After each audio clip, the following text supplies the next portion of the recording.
Level faced. From the top of the key for 3 billion. Been on in the game as long as he can willy a swing. Turn the corner spinning, bust that ass and get up.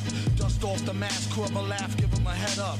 He got jumped, it pumped his adrenaline. He said it made him tougher than a bump of raw medicine. To write all night long, the hourglass is still slow. Flow from hellborn to free power like Lil Cole. And still owe bills, pay dues forever. Slave use when it comes to who's more cleverer. Used to wear a leather goose V with the fur collar.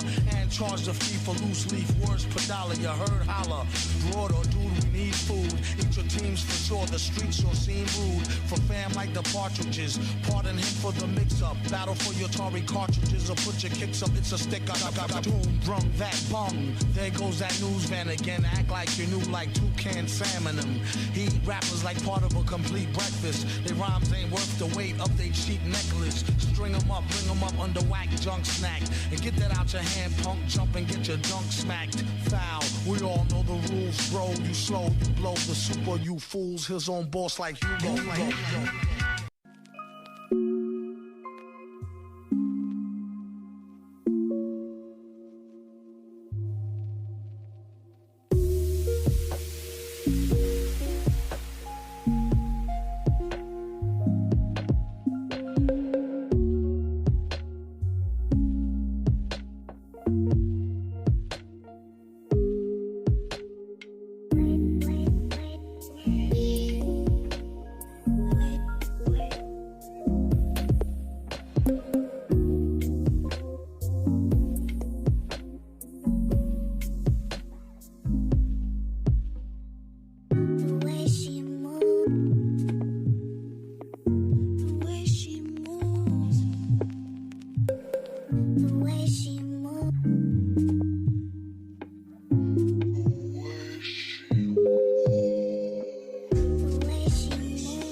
Well. How nice of you to join me, huh? Is Saivo AFK. Is Saivo AFK. That's how you start a stream. You know, you get the song, get into the, you know, kind of vibe, yeah? Yeah?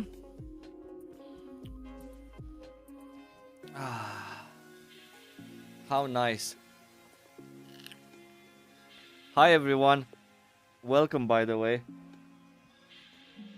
Thank you for joining me this lovely evening. Man. My Romanian brothers and sisters are already in the chat. Nice to see all of you guys. Someone is saying that this is how he behaves after his 4th coffee. Yeah? I'm at my 3rd Red Bull today. By the way, Red Bull, if you're interested in sponsoring me, I'm already your fan. Hey, Lucas, skin that Amazon's gonna censor.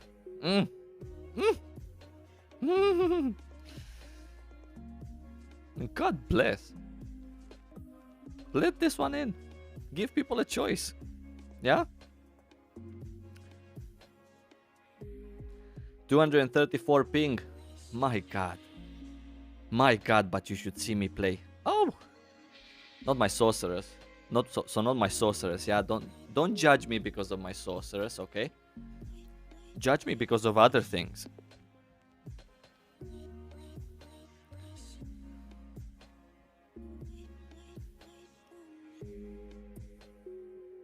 Picking between watching Saivo and watching anime?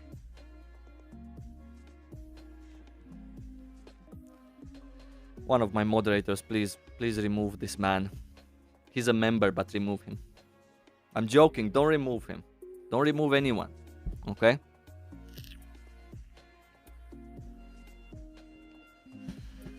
By the way, guys and girls, Did you see my latest video? The one today? Did you see the fact that Westerners have data mined the website already, and they're like sorry, just a bit more light, okay? They have data mined the website, and they found Sorceress there, by the way. Holy cow! Even more chances for us to get Sorceress for our Western release, by the way.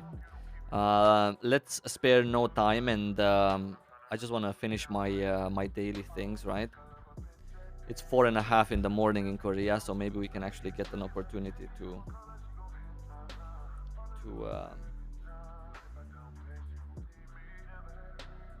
find a raid group, maybe. Regardless, I also wanted to say, by the way, that um, that the Lance Master was also found, right? It was called Glavier, right? And I don't think we're gonna get it straight from day one. So if the Glavier was data mined from our Western website, then I'm thinking that maybe the Sorceress is the same kind of idea. It was data mined, but there is still a chance that we won't get it. Yeah.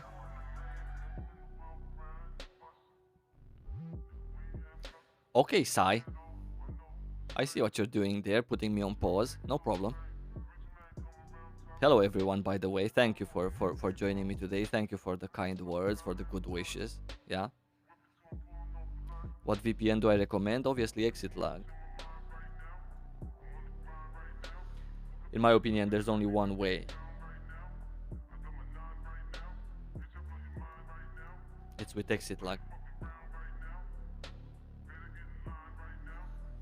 It's safe. They take care of it. Yeah, it costs some money, but never had a problem with Exit Lag. I wonder if the new dev updates come with a release date too. I don't think so. So I don't think that for I don't think that for the for December we're actually going to get like in December. I don't think that the December update is going to be the one with the release date. Yeah, it would be nice, but nah. I think they're gonna keep it for January. Unless, of course, they want to release in January, right? In which case, we're kind of close. How do I feel about redoing everything I done? Oh my god. You know what? The thing is, I didn't really put any money in Lost Ark. I did deposit real money on the Korean servers, but it was like to make to create videos, you know, to get skins and get mounts and these kinds of things, to test out stuff. So I don't really feel necessarily bad because of that, but just like I don't know, it does feel a little bit weird to just leave everything that you've put together here. And you know, you get so many memories by playing, and you get so many good memories and also some bad memories. You went through some shit, right?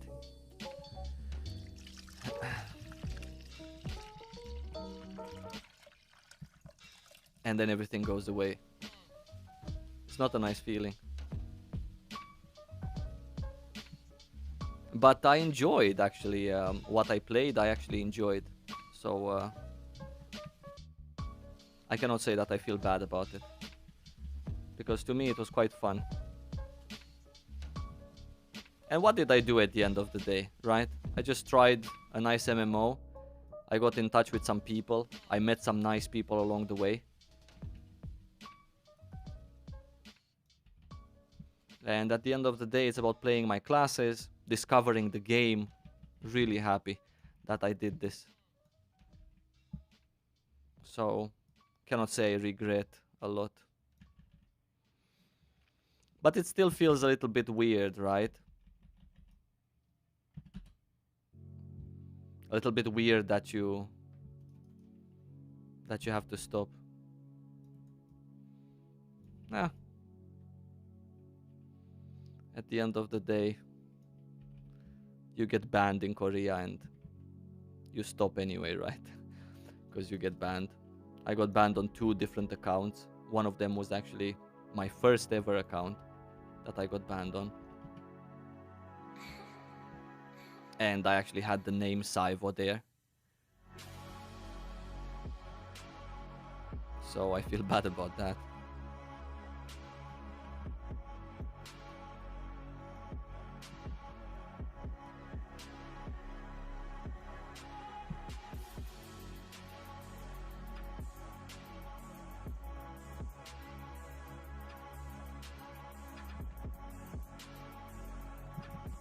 Oh shit.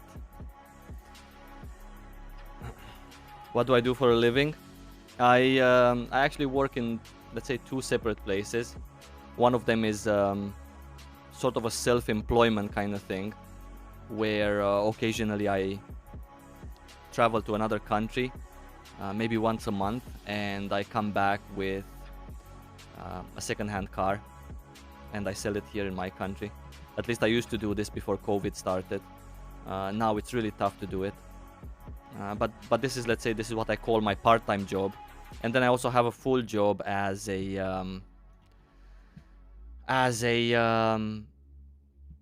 sort of a business support kind of place, where I work in a online betting company. They provide solutions for these betting sites that you see, sports betting, not casino, right? All sorts of clients we have, cannot discuss them, but yeah, almost every person, every company in the world that you do sports betting on is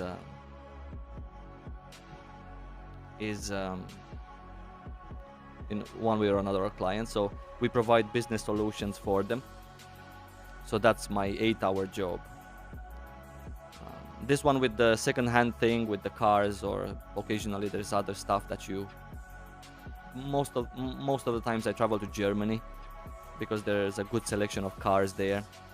And my father used to work in Germany, so he had a place where I could crash overnight if that was needed. And you know, you come from Germany, maybe you go to a flea market also in Germany, you get a couple of more things. So yeah.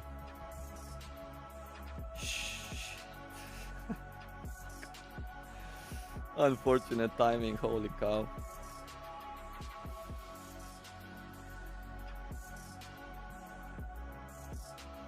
And yeah, that's about it. These are my 2. When I do leave to Germany, I wanted to say that it's not just a 4-hour. I count it as a 4-hour job, but when I do leave to Germany, it's not just 4. I actually stay 3 days in total, out of which I drive 26 hours, and the plane trip and the staying overnight so you can catch like an open dealership in Germany.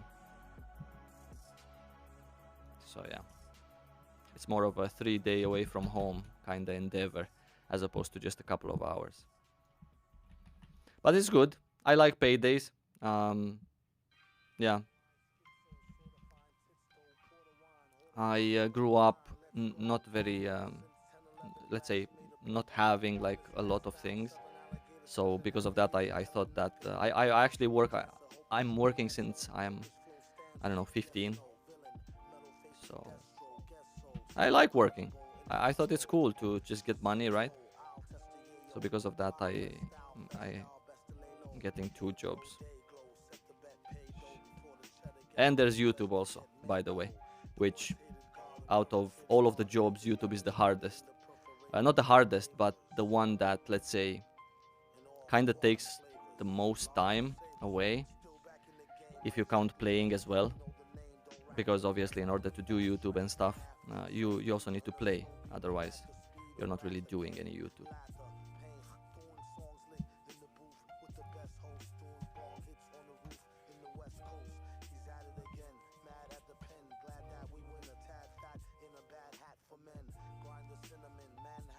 And at one point, you know, when you do this social media for a long time, you keep wanting to get better and better, and you keep wanting to do better and better things, and you want to improve, and you want to start learning how to edit this, edit that, code maybe a little bit. You want to, you know, start replying to all of your comments, which I always try to do because I think it's really important.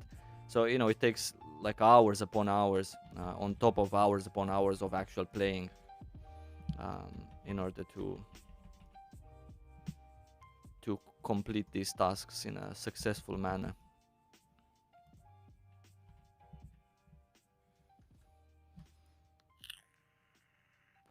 But yeah, I enjoy it. I really do. I really do. Especially my two jobs. When it comes, when it's time for the payday. Thank you for becoming a member, by the way, Jin Sensei. Wow. Wow. He's been here on my channel stalking me for what, months? Now he becomes a member. Now. In the last hour.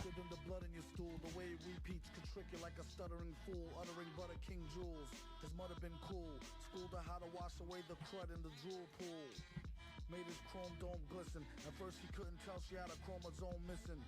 Kept a spear somewhere in these underwear. He swear it helped her get the gum out her hair. They need to get their thumb out their rears and show some skills the one time they come out in years. Instead of dumbing out in fears of their own shadow. In a game that swell them up to dead them like cattle. Take your rattle and skedaddle before you get a whipping with the pen and pad paddle. Ghouls got a model in gear. He came with more rhymes than molecules in air. Track was like a thorn in his back. As for the rhymes, I'll give y'all fair warning, it's crack. Whoever starts to smoke it, come back. Quit or catch a heart attack up in some bum shack. Sharper than a thumbtack. His body was a temple made of chemicals to the dimple. To him still it wasn't so simple. Kept his right and left hand beefing. One knocking teeth in, the other one chiefing. But first, the song will make you wanna stomp your 10 toes. Shit, one time I look. Before they put the system in and had it all stripped. I am sorry, I'm scrolled up in the comments. I apologize. We're gonna scroll down in a moment.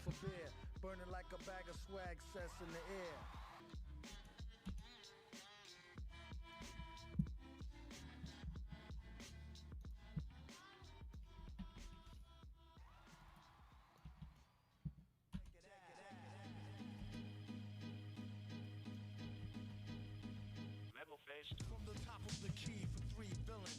Been on in the game as long as he can willy a swing. Turn the corner spinning, bust that ass and get up. Dust off the mask, curve a laugh, give him a head up. He got jumped. Rocco saying that we don't have to wait long, so I assume maximum end of February. Yeah, I'm guessing you're talking about the release dates, right? Yeah, we don't have to wait long in terms of, let's say, work weeks, because that's how she's counting things in. Work weeks. So in terms of that, sure. But for us it might actually seem a bit longer than really few in that sense.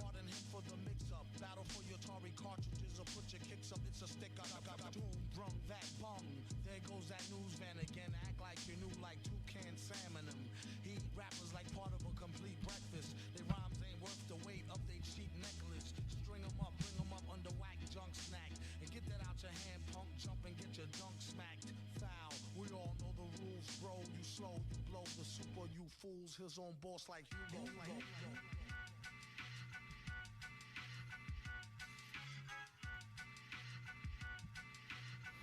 Also, the Koreans have data mined their website for these other classes that they found. These, especially I guess just one of them, the Yin Yang Shi. Very funny name, really. I think I like it. They can do a lot of things with it. I included it in today's video, by the way.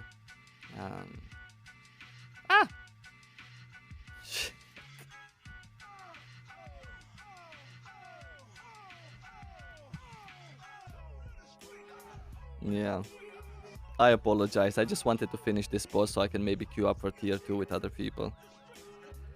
Um, do I feel mage DPS is low? No, I feel mage DPS is really, really high. The problem, the, if you've watched this particular encounter and you saw that maybe I didn't kill him fast enough or whatnot, um, that is because it at one point, and especially for specific bosses, it's a little bit tougher to do everything solo because you're the one who's tanking also.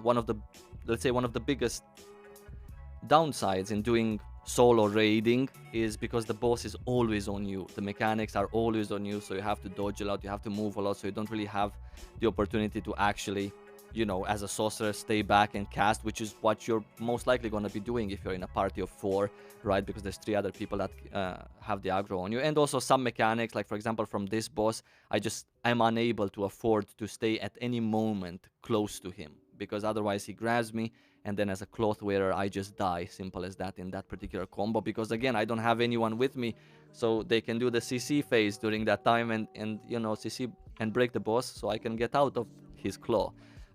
So yeah, it's just a weird boss. Sorry to have even been here alone, but it's late in Korea and I just wanted to finish this to unlock tier 2. Do I think that release is soon? Sorry, that's my bad actually with the webcam. That is absolutely my bad. There we go. This is the one that should be here. I apologize. You should remind me, guys, also.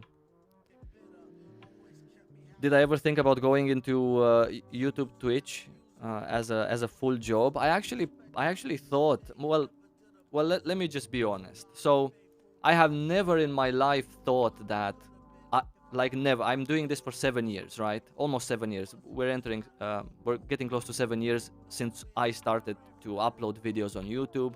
Wasn't very, you know, right at the beginning, I wasn't very like every week, like I was, for example, in the past 3 years with Lost Ark, like every week, twice a week, sometimes even often. But in total, it's been 6 years, and I never once actually thought in my life that YouTube and like streaming would be a job for me. Never in my life, and I don't know why, because I think about a lot of things, like a lot of things. From good things to bad things. Oops, I'm pressing the wrong keybind. But this, like, hey, I'm gonna be on YouTube full time. I'm gonna make some nice money out of it. I'm going to somehow, I don't know, commit to it. In my opinion, in the past 3 years, I have maybe missed 3 weeks of uploading, and I believe 2 of those 3 weeks were last month, when I actually did not upload anything for 2 weeks. That's because unfortunately 2 of my close family members died last month. So me and my wife actually had to take care of their funerals. We also have 2 kids, and we don't have like anyone to help us, like friends or family close by that you know can help us. The ones that died, in case you're wondering, like, hey, why didn't you ask those two? Don't those count if there were close family members? Here in the country in which I live, the situation is a little bit different. The people here are not necessarily so clingy. They don't necessarily help you until you die, kind of close family. Everyone at 18, they find their own way here, right? It's more of a northern kind of mentality, where you don't live with your parents until you're 45, where you don't have your mom living next door. So even though they were close to our hearts, they weren't really, let's say, helping us. And my parents are really far away in Romania, and they also have jobs still. They're not in pension, so they cannot just travel here every month and stay with the kids. So it's a little bit complicated for me and my wife. There's also I live in sort of like a farmhouse, if that makes sense. We don't have any animals yet, besides a cat, which we always had. But it's like a plot with like an orchard, and there's a lot of stuff to take care of grass doesn't just grow, as I found out a few years ago when we moved here. So there's a lot of things. Our kids are still small, so I never in my life thought, just to get to the point, that I'm gonna play YouTube and that's how I'm gonna make my money. I was actually 30 years old when I started uploading videos on YouTube. So for me, this wasn't a 20-year gig that I have 7 years to get used to it, and then I'm gonna. And by that time, I'm 27, which is still kind of acceptable. For me, I started this out of a specific passion for a game, to actually show it to the world, if that makes sense. And for me, having a real life job was the only job that you could actually get.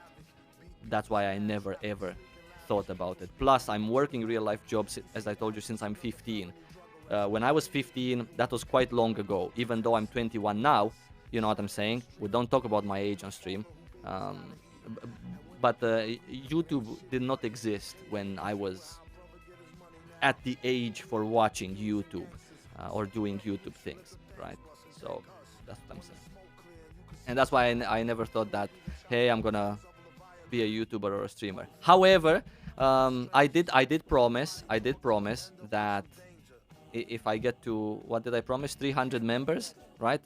It's the same as the subscribers on Twitch. I promised that I would quit one of my jobs. That's what I said, I believe. I don't want to be a liar. But I said I'm going to quit one of my jobs if I get 300 members. So, we're still waiting for that. And afterwards, we'll see. Unfortunately, another problem with being like an old fucker and doing social media is the fact that by the time you get to have any form of little success in social media and see some particular profit, you already have a lot of responsibilities, and these responsibilities don't just go away, they stay. So it's a little bit complicated to just quit and fully just sit on this chair and stream every day, which is something that I might even be able to do. I'm not sure if every day, but 5 days a week if I wouldn't have any jobs. Yeah. And speaking of responsibilities, I also wanted to say this, maybe a teaching to some of you who are a little bit younger. Keep doing it, right? Don't be shy to start when you're younger. Don't be afraid to push on, even if you suck at the beginning or whatnot. It's really important. It's really nice and really important to have a background of experience by the time you reach a specific age. And when kids come, when you have to pay your own bills, when you're not with your mom and dad anymore, I cannot just quit all of my jobs and hope that I'm gonna have enough money from YouTube ads to pay my electricity or to feed my kids. These sucky responsibilities, because it sucks to have kids when you're a gamer. I'm just gonna say that. But nobody made me have them, by the way. It was my own decision, right? You know how kids are had. So so I'm not complaining. I'm just saying that yeah. Anyway, and right now you get to be in a position in which I'm gonna call out that donation in a moment, by the way. Sorry. You get to be in a position in which I know it sounds stupid and it might sound actually a little bit greedy, but it's not that at all. It's just about responsibilities, and you get into a position where you need to first make enough money from it before you you somehow fully commit. In my opinion, and I feel it on my body, and you can see it in my face, hopefully, hopefully not, I guess. I'm fully committed. I don't know if I would want to post more than 2 videos every week or more than 3 videos on my YouTube channel. I don't know if I would want to stream more than, I don't know, 3 days a week that I'm streaming now. Maybe without any jobs I could potentially see that, but in my opinion, I'm here, I'm already committed. But yeah, anyway, if you're young, fucking do it. Just do it. Just go and do it. Either have kids when you're young, I don't know, in your mid-20s, So you can get that out of the way, so you don't have to feel that you have to have them on your 30 something and have them be 2 years old when you want to stay up all night and play Lost Ark Sorceress. Or if you don't want to have kids in your mid 20s, then start doing shit for whatever makes you feel happy to do. It's my advice. So thank you so much, guys, for the donation. I will call that, Jesus, so many members also. Come on, guys. You know, see, this is why I don't want to talk about, you know, these kinds of things, right? Because if I talk about these kinds of things, then people start, you know, feeling sorry and stuff. Oh my God, this poor motherfucker. Let me just help him out. And then I feel bad because I'm, you know. Do I know Papi? Since Estonia, well, I don't know Papi personally, but I've heard of Papi. Yeah, he's a sort of a superstar here in the Dota community, and coincidentally, I actually play Dota. Is the Artillerist any good? The Artillerist is amazing, especially in our Western release. I'm gonna talk about the Artillerist in just a moment. I just want to find that donation because I apologize, I've missed it. Thank you, Yaroslav, for being a member. Thank you, Norgatron, for the donation. 17.99 in pounds, that is. That's quite a lot of euros. Look, this is the one. Dejan with the 250 monies.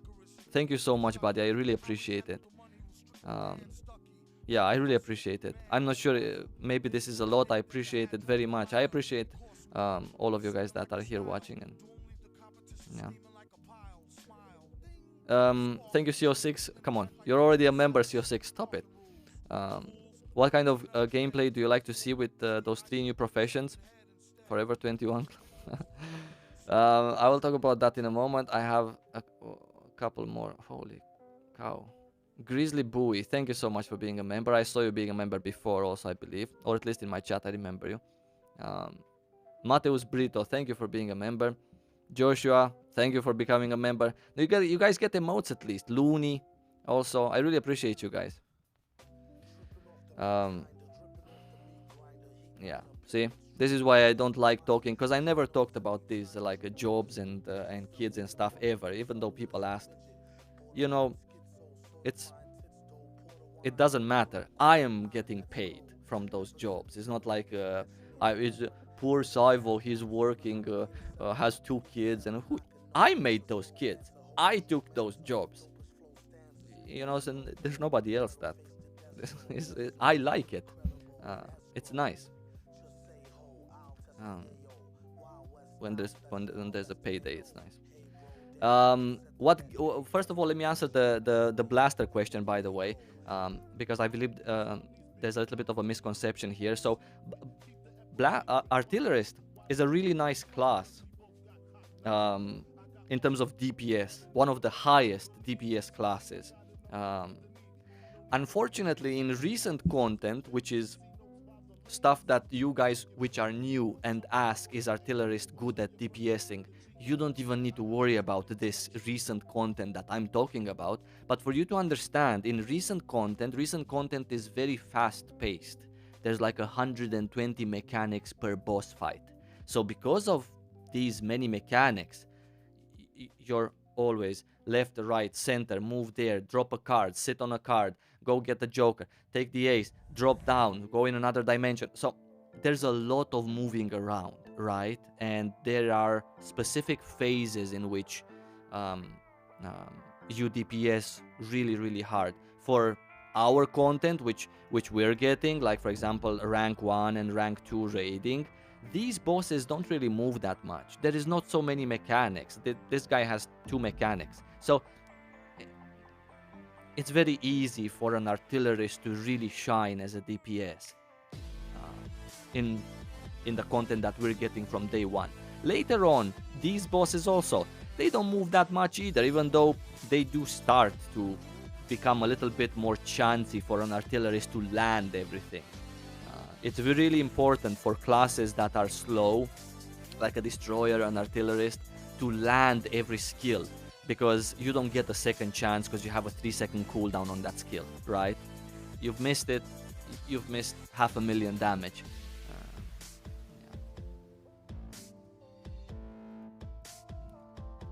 There's a really good class. How would I want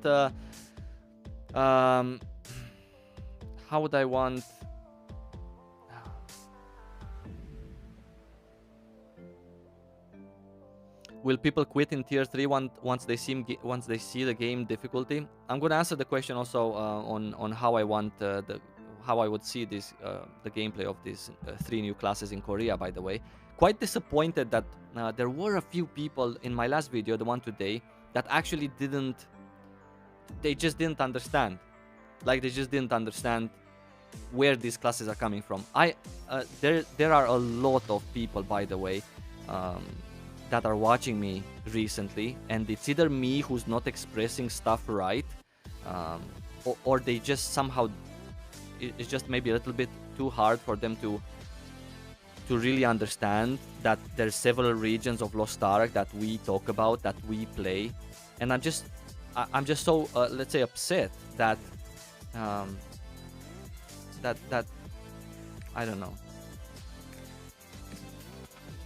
that one of them was asking me how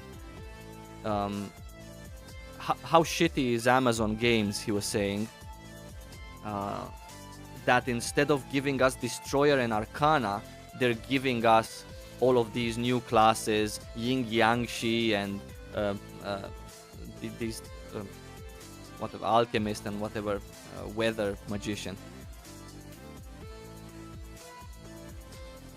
How? Am I doing such a poor job at explaining stuff? Or what exactly is happening? And I'm upset. I'm just upset. Not at the people, but maybe at myself a little bit, that I'm just not doing a good enough job explaining things, because I don't want people to get the wrong idea. Also in my video on Sunday, where I talked about the fact that I do get it, this end game that we're getting in the West, people were really confused, like really confused. And I'm not talking about the first version of the video, I'm talking about the second one after I re-uploaded. Like, why are we getting this and we're not getting that? How come you're talking about our endgame and their endgame? What's the point? And it's like so tough to like just explain. And always make all of the videos sound like there's Korea and there's every other region, and we're getting an existing version of the Korean game, but we're getting it straight from the beginning, and that's really important because new players are gonna have much more fun in our beginning than they had in every other beginning. So every other Lost Ark video on the internet is simply out of date compared to how it feels to be a new player in our version, and it's just really complicated. If I could have like a wish granted, I would ask God to remove every single Lost Ark video, except the ones about classes. Leave those, remove every other one, because everything is just confusing. How Korea has it? Is it already in Russia? Or, oh wait, does Japan have that or have this? How? It's just like so. And I just feel bad, and I also feel guilty. That's why on Sunday I wanted to have this endgame video. But then the people who already play Lost Ark, they were really confused. Like, what are you talking about? Are there any new changes for our endgame? And I'm like, yes and no. I guess it was a little bit weird. How would I want these new classes to play? By the way, new classes, for those of you who are new, these new classes that I talked about in today's video will release in Korea at I don't know which time, probably next year. So afterwards, much later, we're also gonna get them when time comes for us to get these new classes. So there's nothing to worry about. We're gonna get Destroyer, Arcana, whatever class you believe that you're missing or you feel bad for not having. We're gonna get them, yeah. Honestly, someone said a very interesting thing with gameplay of the classes. Someone said that this Yin Yang Shi can actually be a class that deals with life and death. That would have been interesting. Personally, I would like. this is just in my head, and it's a stupid thing. Please, don't do this if you're listening to someone. I would like to have, let's say, a class that has opportunities to be a tank and to be a support. I would like a class that, let's say, is tanky enough to support in a way that makes sense for the class, but also at the same time have a little bit special that the Gun Lancer doesn't have, plus maybe a taunt or two that the Gun Lancer does have. Something that makes sense in, for example, tier 3 content, because eventually we're gonna get that also. Yeah. I think there's plenty of DPS classes in my opinion. Of course, in an MMORPG you can go absolutely wild with like a million DPS classes if you want to. You can do anything you could possibly imagine. But I don't know, thinking about us in the West also, I guess people here don't really like bards either. So why would I even want another DPS class when they barely played bards and paladin? But I'm sure people will come around.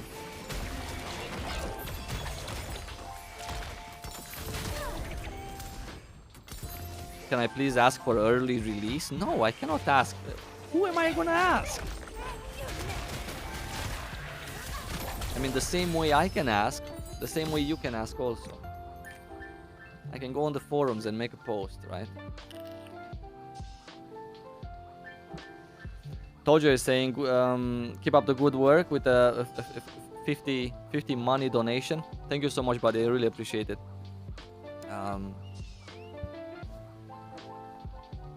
I'm asking for a Gun Lancer version 2.0.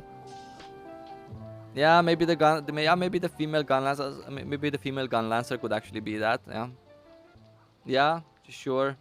Sure. Yeah. That actually makes sense. That actually makes sense.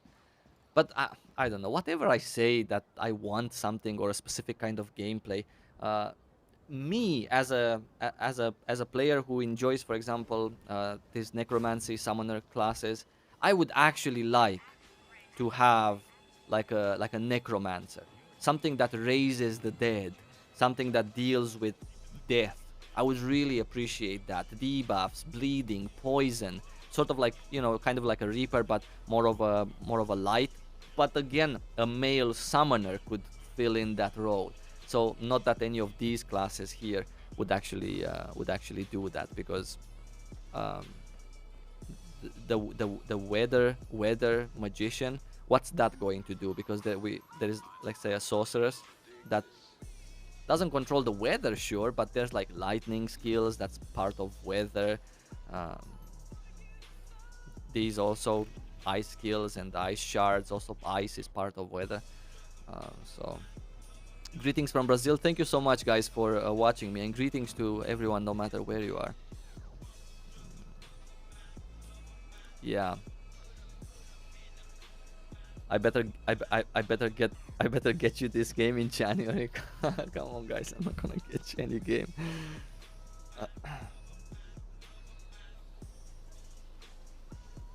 Apartic with the 99 € donation. Thank you so much, buddy. I really appreciate it.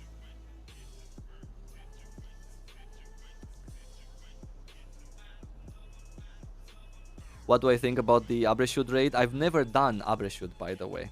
Yeah, I've stopped, let's say, going hard and grinding on my main Korean account. Not this one, by the way. This is a YouTube account. I get recordings from it. I can stream from it at no risk. But my main account is, let's say, close to entering Abreshud, but I never done it. I never entered it, and I never will enter it.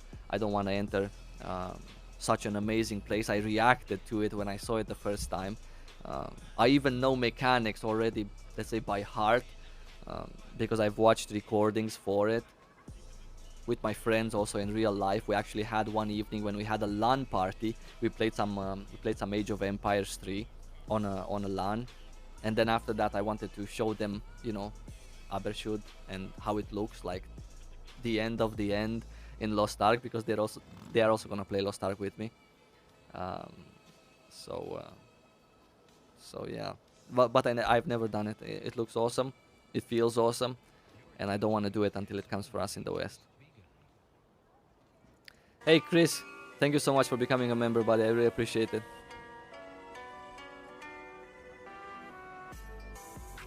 Male gunslinger.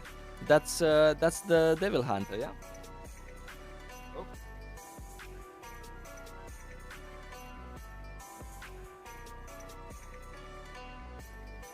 I think it's nice. I think all the classes are nice. I personally prefer Artillerist and Summoner. These are the two classes that I really like. I'm gonna have several of them.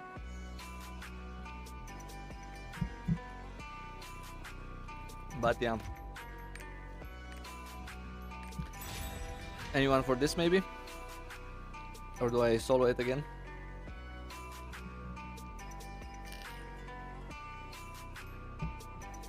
Maybe there is a chance. Yeah, 3 out of 4.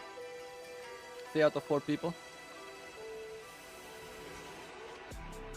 Thank you guys. I really appreciate you guys becoming members. I'm very thankful. Maybe we can do it like this on the right, yeah? I wanted to react today to a couple of Lost Ark reviews, by the way. I really wanted to do that. I keep having that in my stream titles and I never get the chance to do that. I am your fan. Thank you. I'm happy. Of course I'm happy. Some of my Korean friends are asking if I'm happy. Of course I'm happy. I'm really happy. Most of the times I'm happy. Oh, there we go. We get the chance to play. Holy cow. We get the chance to play with Koreans on stream. Make sure you have players. Because if you don't have players, you're gonna get kicked.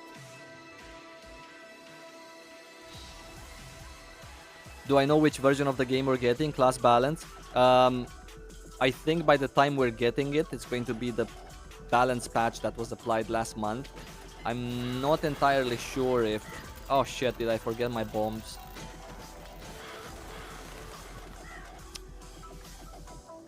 To break his shell. Anyway, I also passed the...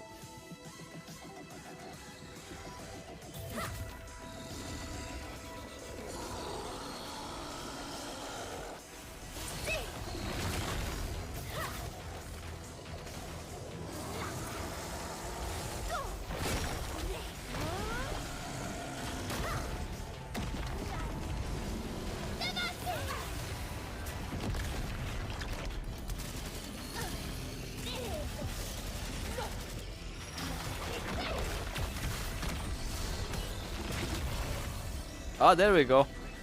Nice already. That was a little bit ambitious.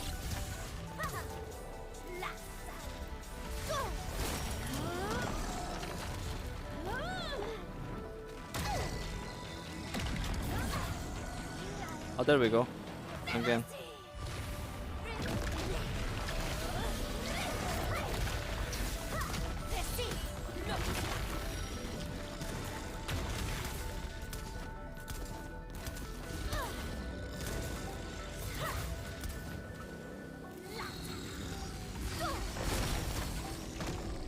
Nice, I really love this gun lancer. I love this gun lancer. He's doing such a great job there in front.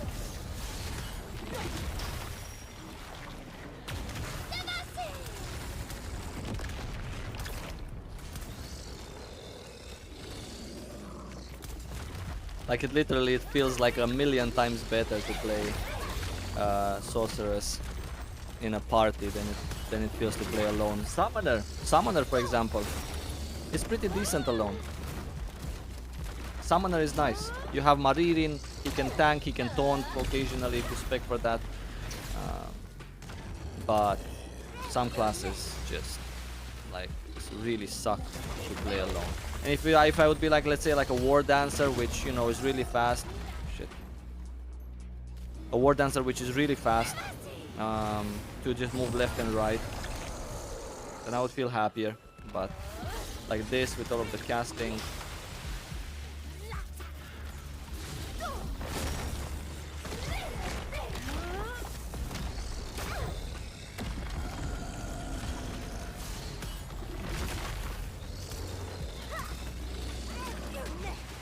Of course, with the party, like for the party setup, I have a very bad class engraving here, so this should never happen. I do apologize.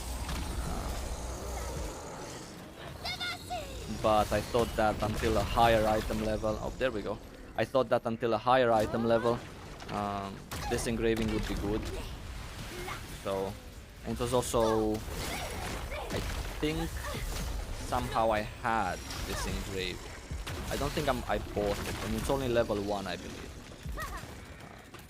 But generally it should be the other engraved.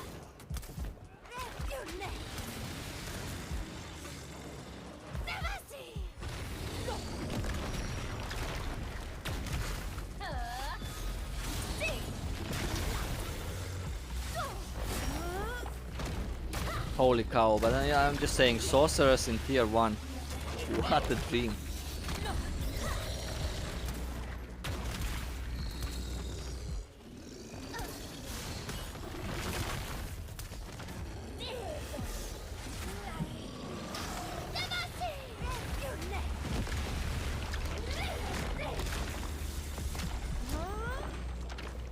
What a goddamn dream is this? This class is in tier 1.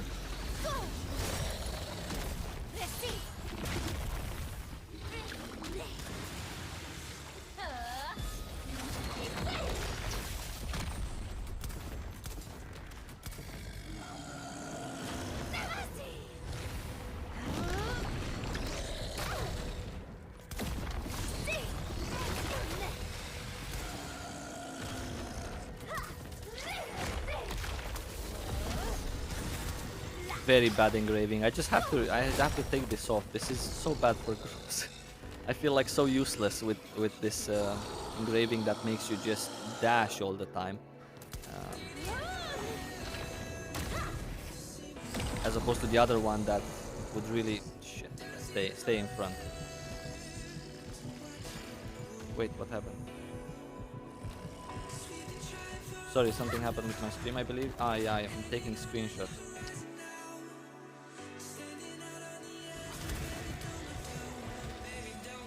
See what a great spot to place this, huh? This is how you play. You stay AFK.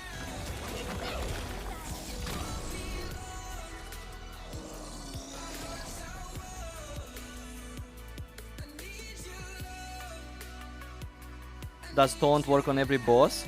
Well, taunt works on every boss, but it doesn't work on every mechanic, right?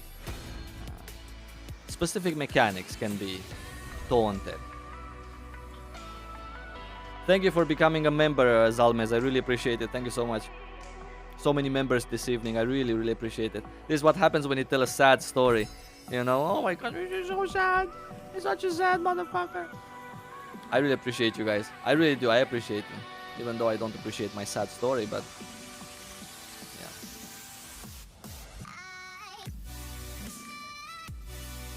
Ah, come. Okay, so I cannot use some stuff to activate this. Okay.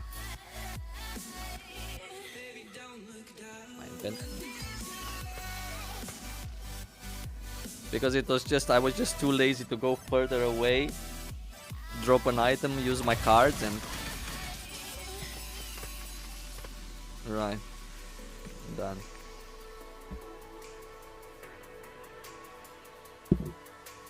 Hey, Stoops is live. I'm getting notifications for my boy Stoops. Thank you so much, E5996, becoming a member. Very appreciated.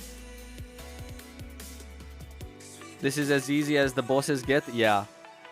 Yeah, this tier 2 or rank 2, let's not get confused. The rank 2 one is pretty easy. I guess Naxxraena is not that easy until you break the tail. Yoho, I guess again not that easy if you don't have. But with this most recent skill balance and skill changes that we didn't have when we used to do this like normally in 2019 early, you had to use, you know, the water bombs, you had to actually use the panacea, right, to dispel yourself. But now with some skill changes, some other classes can pitch in. New classes we're getting straight from the get-go. Titalos also. Actually, Titalos most likely a boss that's as easy as this one. But yeah, this one is a little bit tougher also because of a couple of mechanics. But 4-man, tougher for melee than for ranged, I guess, at the end of the day. But yeah. Mr. Diachi, thank you so much for becoming a member, buddy. I really appreciate it. Jesus, this is like a subathon. I'm sorry, I don't know what a subathon is. I don't know why I said that. I guess I saw Wilkie saying that on Twitter.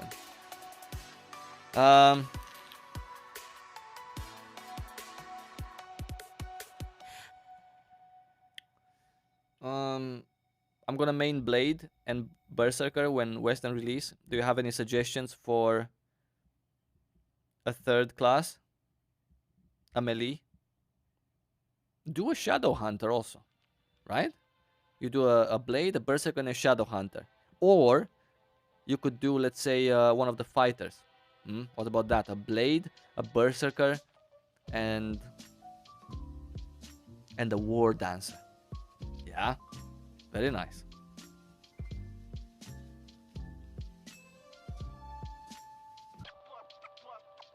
What is the highest item power in game? There is a website where you can check. I don't know, 1,560 something, I believe. At least the last time I checked. I don't know now.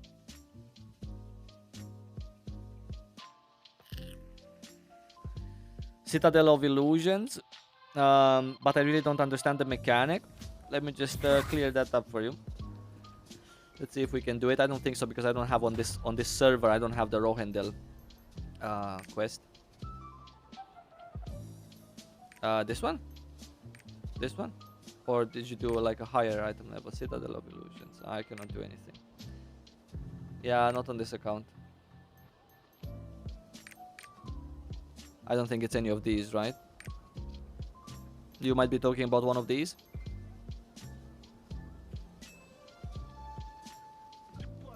Yeah, the mechanics are quite straightforward. Mechanics are quite straightforward if you... it's just 2 mechanics, basically, per dungeon. This one has more CC phases where you actually need to CC, otherwise you wipe. This one has where you need to teleport with the portals. At the first boss, you need to actually pick any other portal besides the purple one, which instantly kills you. And then at the end, when those blue circles pop from the boss, you take them in the order of your party.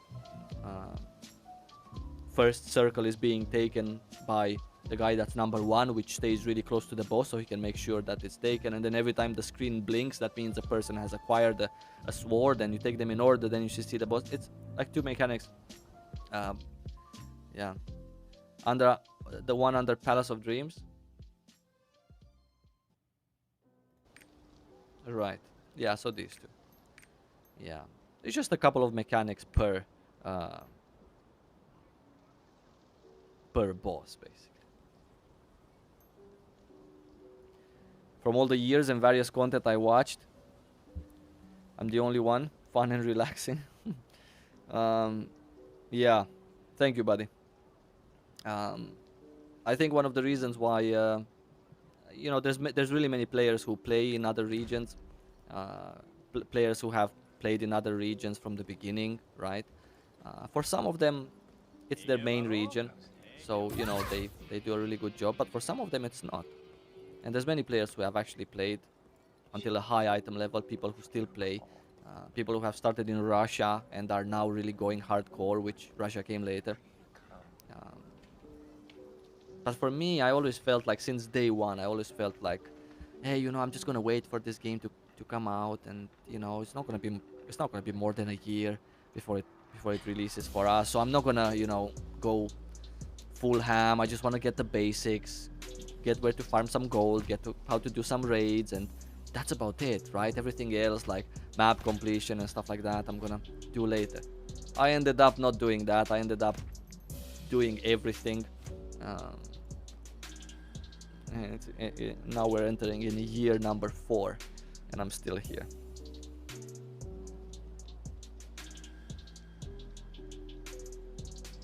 Thanks for all my videos from Colombia. Thank you, sir.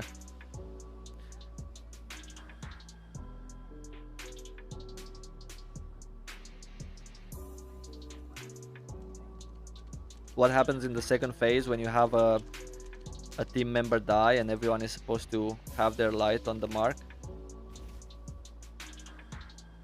That's a great question. Do you believe me if I would tell you that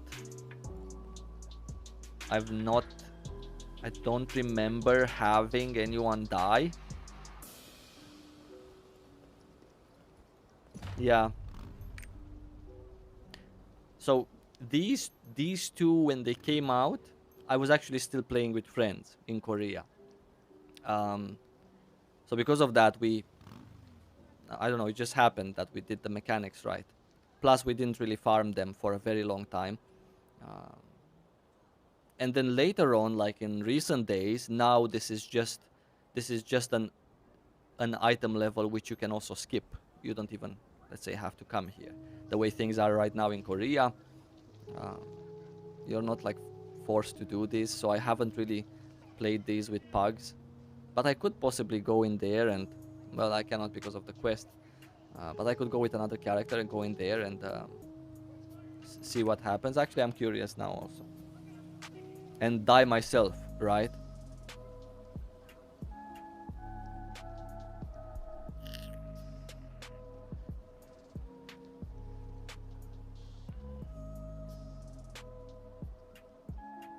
What classes bring more value to a party? Sorcerer or Summoner? Sorcerer. Why did I even why did I even think about that? That's like a no-brainer.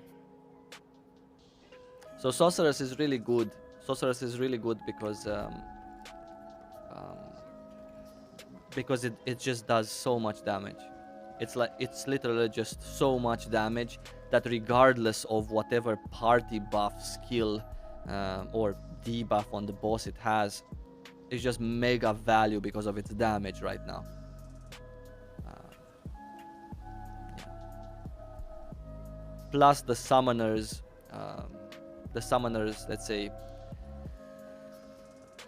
party buff is reduced defenses on the target, so it's not like, you know, it's not like it's crit chance. So you would think, okay, there's a lot of damage on sorceress, but at least summoner gives you crit chance, so you know all of the other 3 benefit a lot from this. So yeah, that's a no-brainer. Can I quit my other job yet? Yeah, I would quit actually. I would quit one of them. I'm not sure which, but I would not do it if. Did I say thank you to Mr. Diachi for becoming a member? I really appreciate it, by the way. Do you guys want to see I do want to show you something. I'm not even going to ask you if you want to see this, because I do want to show you one thing. I'm going to ask you if you want to see reviews, right? Because I was really interested in like looking at some reviews. But I am going to show you a meme video that I received recently, where someone has created a meme based on my podcast, the Ark number 4. So I wanna share with you that. Not sure if this is the one on that as well. This is the one. Okay. All right. Look, Ben is also streaming. Shout out to Ben. So this is the one. How are we gonna watch this? I guess I'm going to add my camera to the other side, because I also want to watch it. I liked it, so I can have it in my list of liked videos, so I can watch it with you guys. But I also wanna watch it. I guess it can be larger, or no, maybe we can do full screen.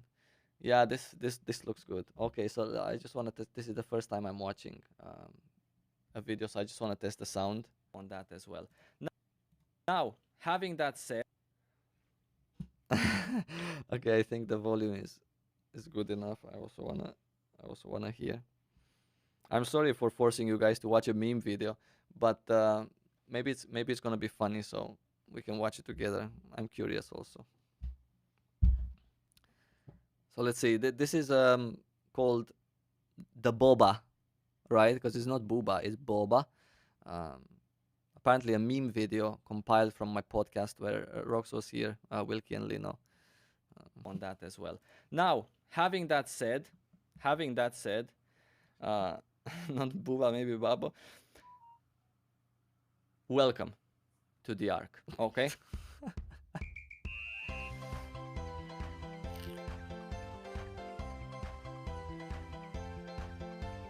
I also really like the one that was like, everyone still thinks I'm a guy. I find that so funny. Like, especially really early on. Surprise, I am not a man. So Rox is not a man, confirmed. This is like see a comment from one of my biggest fans. Who is that, I wonder? Yeah. Who is that? So there is a song to mark the beginning of the Holy Festival, right? And it's of course it's obviously in Korea as well. It has a reindeer and some snow on it. So the other person who raised this was saying that this is an indication that if we have it in the beta, Lost Ark is going to be released before Christmas. And I just want kind of the reason for that. We just can't do it. That's not how our deal works.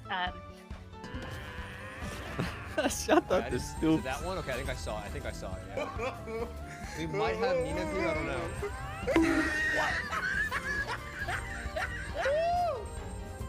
You're gonna be handled by Amazon Games, right? But yeah, there's being word in the woods that there will be a river PvP league that's gonna be happening with the same guys, the Sage guys that hosted the Ark Arena tournament, which is that beta tournament. Like she tried so hard not to blink. What are we supposed to do until release, Rox? Tell us.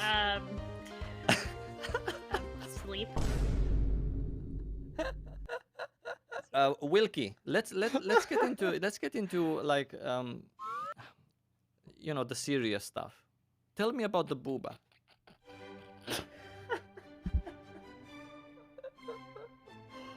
Oh God. I am a person That was so bad. who, for some reason, and I do apologize to those of you who are into like, you know, looking at your character and like zooming in, occasionally trying to see a little bit more skin. So I completely get it. You know, it's fine.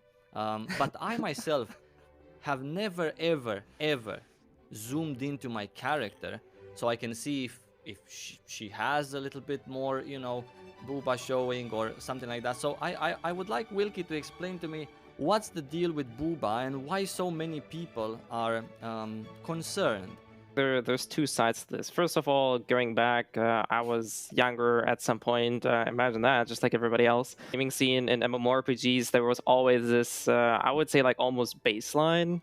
Whenever you made a female character in an MMORPG, you were trying to make the booba as big as you could, even if it would look ridiculous. And a lot of old MMORPGs actually had sliders just for that, to make them look really, well, let's say, unnatural, even weird at some points. Lino, do you have any take on booba? Do you zoom into your character? Do you create her like your PvP character with like, you know, big boobas and stuff? Well, you can't change the bodies, but you know, I'm a firm believer of if you aren't winning in style, you're not winning at all, right?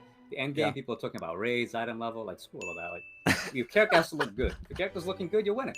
No, it doesn't matter what you do, PvE, PvP. So I love looking good with my characters, and my character look good now because so confirmed that you win more PvP matches from a grandmaster, Lino, if you have This a was booba. bad. It's all about how you look, man. If you look good, your enemies are intimidated. You win at the loading screen. That's just how it works, man. So can I promise they're there. Like, I think the main thing, I don't know why.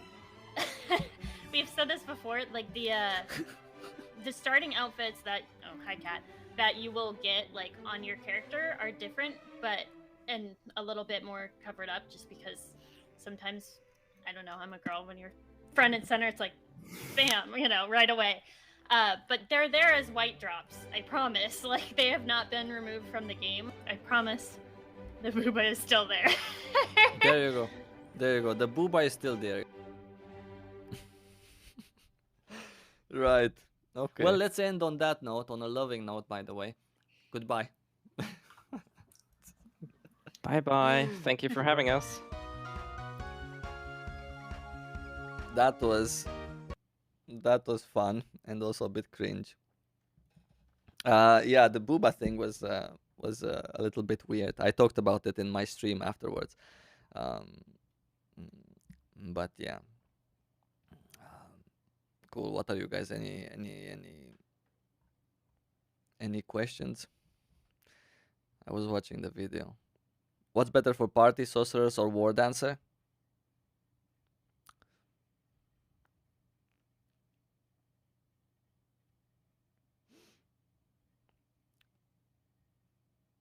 I'm having a loading screen right here. I would personally go for sorceress. Yeah. For our version. Actually, stop it with this question. I don't know, actually. You know what? I don't know. Because I really love War Dancers buffs also for the group. Super, super nice. Makes the gameplay, especially at the beginning, so much flowy. So much more flowy. Because at the beginning, you're not going to have your everything set up right, from engravings, 6 of them, to all of your stats. So having a War Dancer is a very nice asset.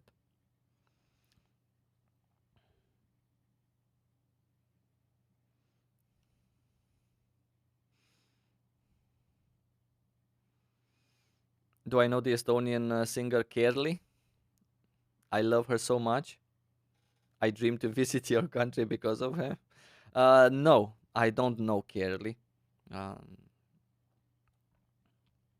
But they have some pretty nice singers here. Even though I don't know them. I actually also wanted to... yeah, by the way, guys, if you... is this the video? No. If you wanna see that video yourself, or give it a like, then I will post it in the chat as well. What about Reaper? What about Reaper? Pretty nice class. I'm pretty sure that people in the West are gonna like it. I'm from Belgium. Pray for me. Yeah. I think VPN is going to be the... Is there a big difference? Sorry, I lost the question.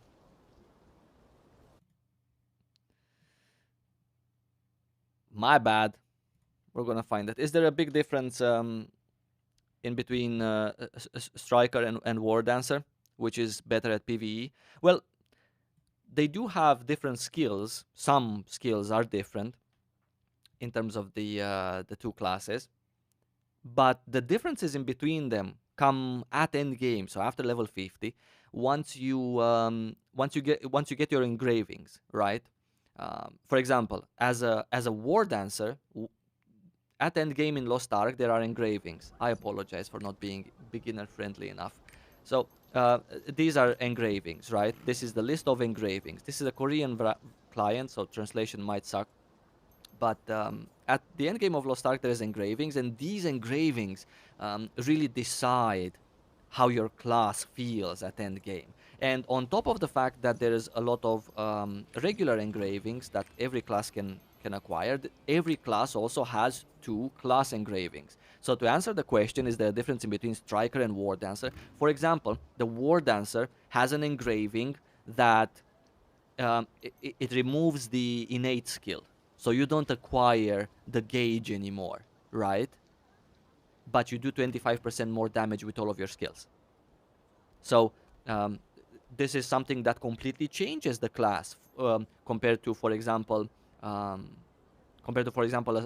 Striker, which one of the engravings is to consume 1 bubble of your innate. for every mystic skill or ultimate skill that you use for the bubbles, as opposed to 2 bubbles, which most of them consume, right? So you can use, as a striker, if you go that way, you can use more often your mystic skills. As a war dancer, you don't even have to worry about them because you have no bubbles to begin with, but you do 25% more damage with all the other skills. So, you know, it changes at end game. Some classes change more than others, right? Um, but yeah, there is a difference in that sense. What class that I think is most fun? In my opinion, most fun is the Artillerist. However, it's really slow, and it requires a lot of intuition in order to land all of your stuff. But I think it's really fun. Reason why I'm playing it, right? I think Lancemaster or Glavier, however it's going to be called for us in the West, I think is a really fun class also. Soul Fist, a really fun class in my opinion. Is it confirmed Sorceress will be there at release? Well, not confirmed officially, no. Just speculation at this moment. What will be the name of your main summoner character? And why is it... Stop it.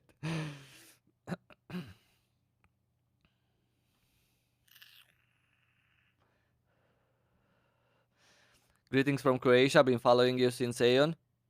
Wow. That's a long time ago, yeah?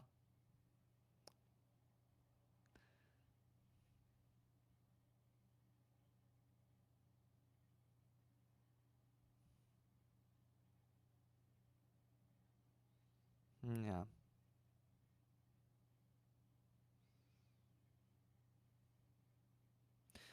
Do I know something that the rest of the mortal people don't? Maybe I do. Will Reaper be there on release? I don't think so. Will I be creating my own guild? No.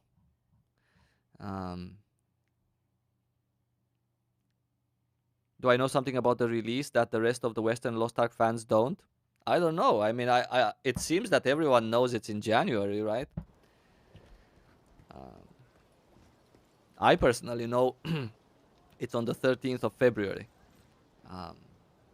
That's what I know. I'm not sure, and I've said it out loud in all of my streams. So I don't think that's let's say confidential information. Actually, why don't we? Oh shit! I should have just swapped normally. Where can I craft potions or use any of the life skills gathering items? At your housing plot. It's called Stronghold. You get a quest to do the Stronghold for the closed beta. Don't scare me like that, Lost Ark. Yeah, okay. I apologize.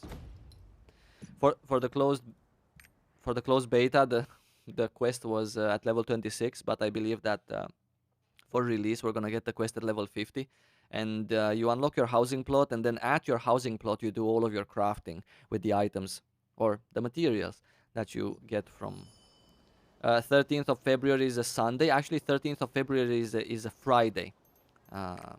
And that's what I know is the release date. And before that release date, there is the 3 days of head start that founders get. Wait, I forgot to check the gear that I received on the.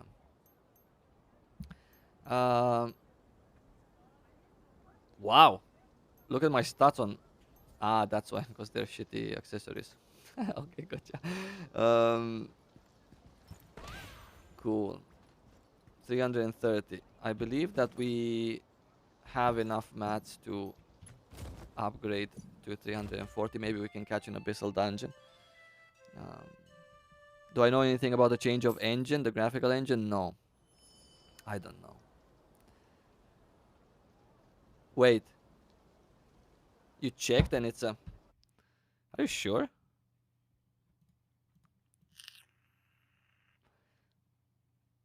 You're right. Okay, 11th. Sorry. My bad. 11th of February. Yeah, you're right, guys. It is a Sunday. My bad. 11th of February.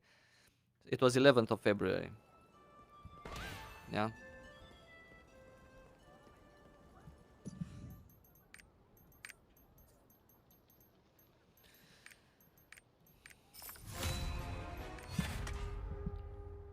Yeah, 11th of February.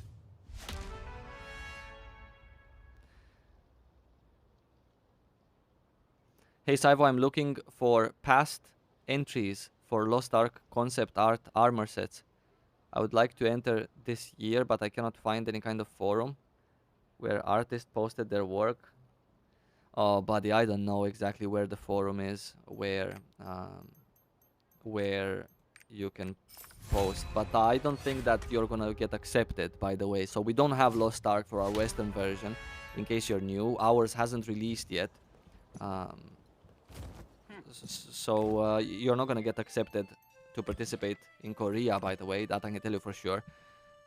And you're not gonna get accepted to participate for any fan art anywhere.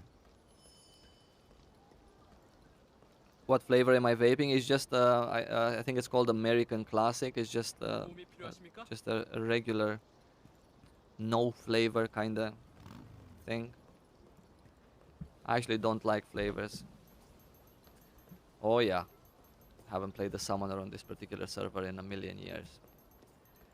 Right, this build is what exactly? This is a dungeon build, as it appears. A shitty dungeon build at that. I'm not sure when this was actually viable. Maybe last time I played it 2 years ago. Yeah. Yeah, I mean, it's not that bad. It's just this, I guess. Right. Okay, so if this is dungeon, then we're gonna do this. We can play for a dungeon. Yeah, we can play dungeon build with. We can play dungeon build to with chaos dungeons, right? I believe we can do that. This should not be here in any circumstance. Where's my flower? There we go. The flower icon, the flower mob looks nice, but Pauru and the other one doesn't look nice at all.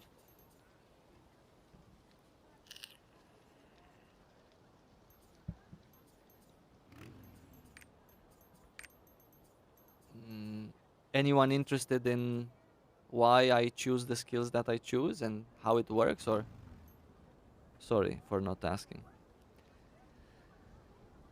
Do I remember the new skins? You made a video about them. I really hope the paladin skin. Oh yeah, those yeah, those season 2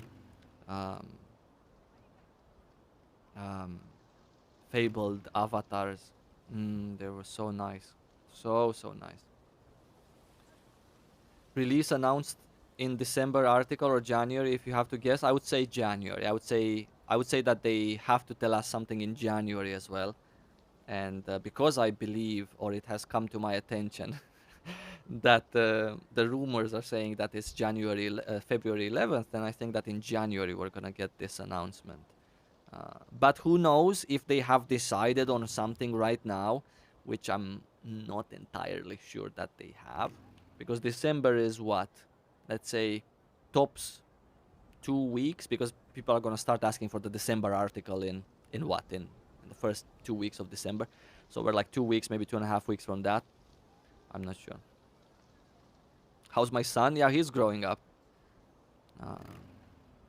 Almost started to walk, but not really. Right now he needs someone to, give him 2 fingers, keep his hands, and then he just walks for like half an hour. January 3rd was leaked, but people are now saying February 11th. So January 3rd was the initial date, and I didn't hear January 3rd. I actually, when everyone heard January 3rd, I heard in the second half of January. So somewhere after the 15th. Now, people at that time were hearing January 3rd. When I heard February 11th, people were still hearing January 3rd.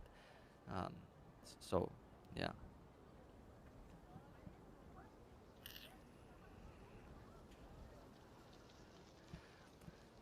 Don't I think that Arcana and we're chatting more than we are playing, so might as well make my camera larger.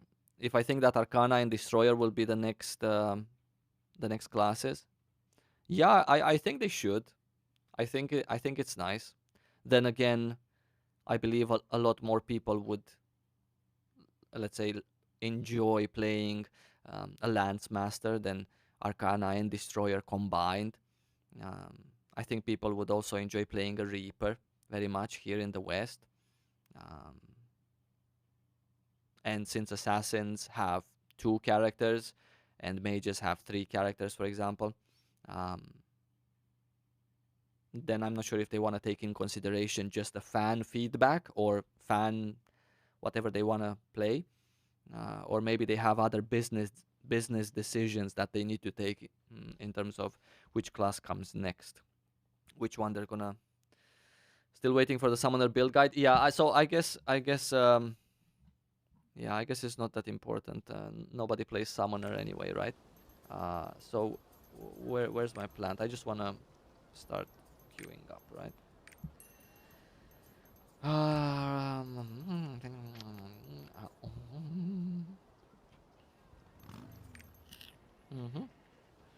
This is good.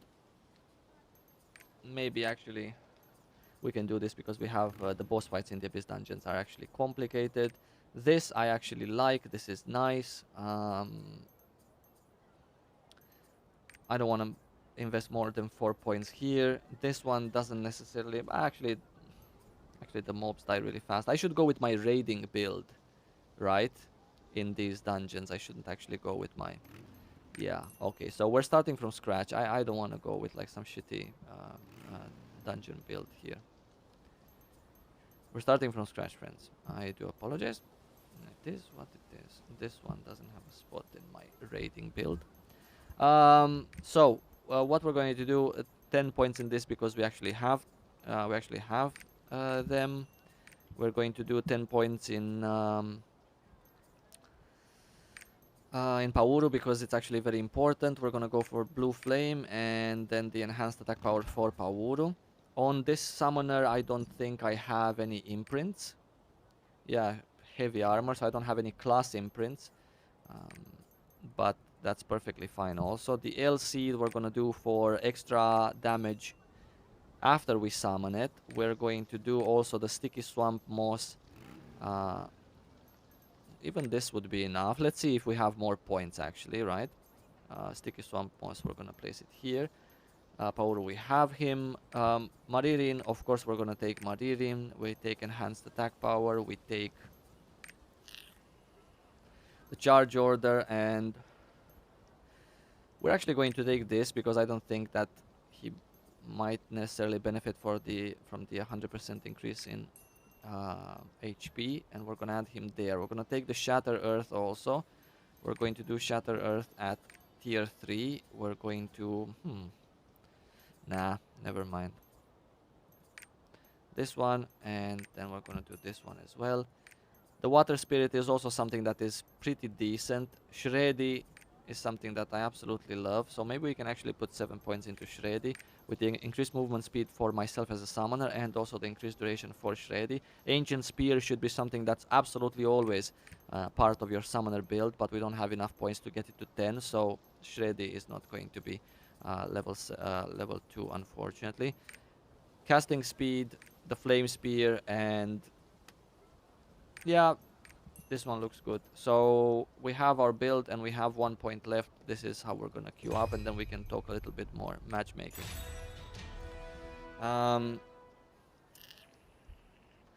Does resetting skills work in Lost Ark?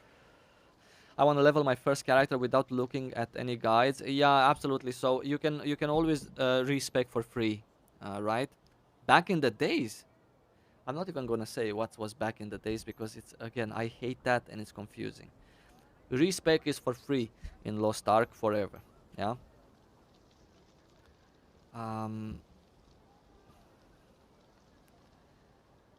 How is full-on minions built for summoner? It's great. It's fantastic. Or are there some abilities that you really want over minions? So in general, no. The summons for the summoner are really, really nice. Really, really nice. I would even dare to say that the Water Spirit brings quite a lot of value. In the rank 1 bosses, and actually quite frankly even in rank 2 for some of them, I would also prefer to get this this released will just for the front attack, because I generally go in there solo, and summoner also doesn't necessarily have to stay at the back of the boss, because we have very few skills to do damage from the back. So staying in front of bosses is kind of the same thing, and also when you have the moment of opportunity to use the front skill, I would even dare to say that this one is a pretty decent skill to take. Unfortunately, there's not enough slots, as you can see, to take everything that you want. I really want Maririn. Sometimes when I go solo, actually, I don't even take Maririn with this, which does more damage than anything else. I actually take him with the taunt, so I can interrupt my own mechanics, if that makes sense. um, the Shatter Earth, for example, is, let's say, a skill that maybe you won't take, but it does quite a lot of damage, respectable damage at that. Pauru, again, um, a skill that's really nice, goes very well. By the way, this minion build goes very well with, as you probably know if you're asking, with the class engravings, the one that you get more duration for your summoners, for your summons.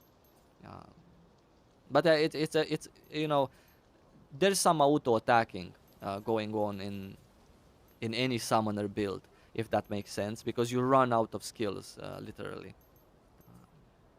You run out of skills to press, because if you think about it, which skills from this particular build do you actually have to use on a constant basis? You have this one, and this one, right?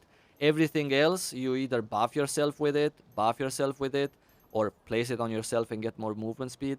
And then these two, you do use their skills, but it's not like, it's just something that you do out of muscle memory. Here, the innate is obviously very important. Acquiring more of these makes you have a good flow in terms of using skills. Arguably, Shreddy is not something that's necessary. Um, Maybe later on when you get some engravings, like, okay, so I guess there's a maintenance. I guess those were the warnings about maintenance, right? Holy cow. Anyway, Shruti maybe for later on when you get the Blitz Commander engraving, when you get Spirit Absorption engraving, that Blitz Commander, you do more damage the faster you move, and also Spirit Absorption, attack speed, and movement speed increase. Maybe Shreddy comes then, and before that, you can take the one instead of Shreddy that is a front attack, or you can put the 6 points from Shreddy, you can actually put them into the Water Spirit. But yeah, it appears that there is a maintenance.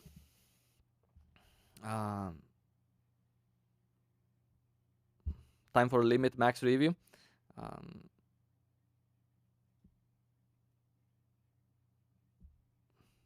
The text document S has the release date.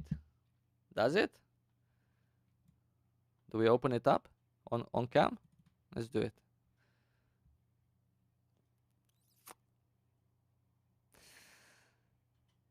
I guess it does, but you guys didn't see it. Review time. Yeah, I mean, why don't we I really wanted to look at some Lost Ark reviews, guys. I really wanted to look at some Lost Ark reviews. Generally, I love the summoner minion build. It allows you time as a summoner to let's say, I don't know, I just feel like it allows you time to play stuff right. Summoner very, very dependent on its class engravings. Very nice to have as a summoner, both of your class engravings.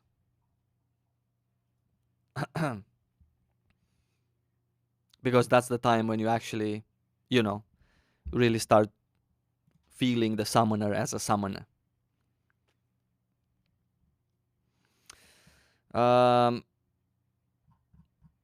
yeah.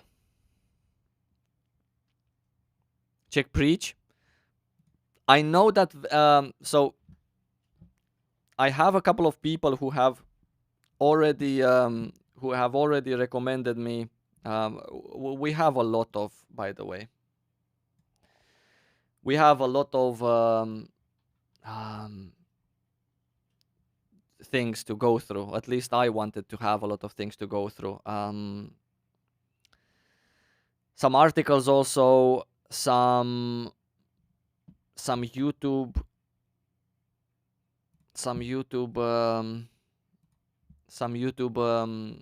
videos as well. Let me just quickly check. Preach. Yeah, I have Preach also. And I wanted to see what he says as well. But I guess in the email I just have the articles. Let me just find one. I wanted to react to the what's his name? The big guy has a lot of subscribers. Lazy Peon, right? To Lazy Peon's video, because I had someone telling me that you have to react to that one. I'm not sure why. Like the videos.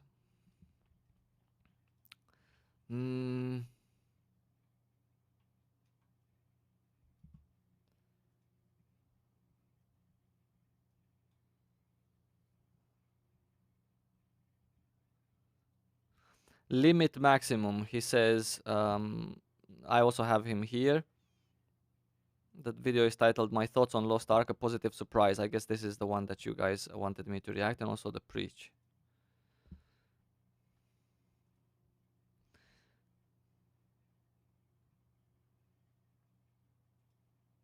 Okay, so Limit Maximum. Let's take a So look. my second bit of today is Limit Maximum. Had him in the liked videos. Let's take a listen. you guys want my take on Lost Ark. So I played it most of this week on beta. It's an Eastern MMO port. It's being ported to the West with different... They're changing a few things with like their business model. I've played it a week. I've done some research.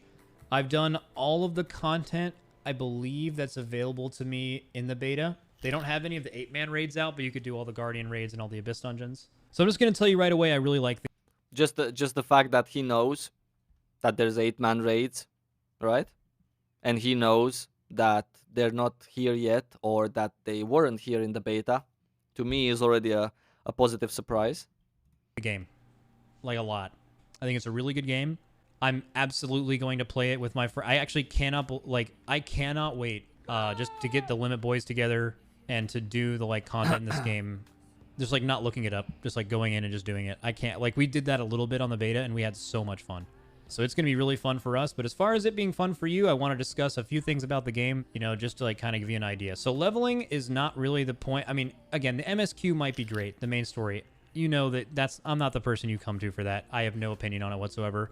I actually light speed skipped every scenario and quest text on the way up to level 60 or level 50. I believe that took me about 15 hours or so. I think the fastest time that anyone's ever done it is 10 hours. So questing is not the main... The fact that he actually did research, right, on what could be the fastest time if you play the right class, if you know, always mingle with your build to have, you know, as much mobility as possible. And the fact that he did that research, 10 out of 10, already second thing. I like this guy. I never saw him before, but he's nice. What game is he playing, by the way? Or what is he known for? What game? Content in the game. Why that's important to bring up is that's different in other games, right? Like New World, it took so much longer to level to max level because, you know, leveling was so much more of the part of the content. In leveling in this game, it's a means to an end. The entire game is endgame. I know there's endgame in New World as well. I'm just saying that leveling was more of a part of the game. Okay, so that's like kind of that, I guess. It's basically all endgame. The downsides of the game, maybe we'll get into that later. What are the upsides? The combat is fantastic. It's actually unbelievably good, which isn't surprising because we're getting a successful port of an already released game. It's not a new game, and we're getting it a few patches behind, but the combat is unbelievably good. I mean, just And the classes are so different. I actually spent so much time yesterday off stream just like playing a bunch of different classes. The combat, ARPG style combat. Okay. It's not an ARPG, but the ARPG style combat is just so good if you're even remotely into stuff like that. If you guys didn't like the combat, very possible. I would highly suggest playing a different character because like some of them really spoke to me and some of them didn't. Really fun. How does he get it? Like, how does he get it? I like this guy. How does he get it? Like playing a different class, right? You don't like the combat. Why? I didn't like the combat either. On Artillerist, I didn't like it. Now it's my favorite class. Some classes open up after level 30. Some classes open up after 40. Some classes open up, I don't know, at level 50 when you get some engravings.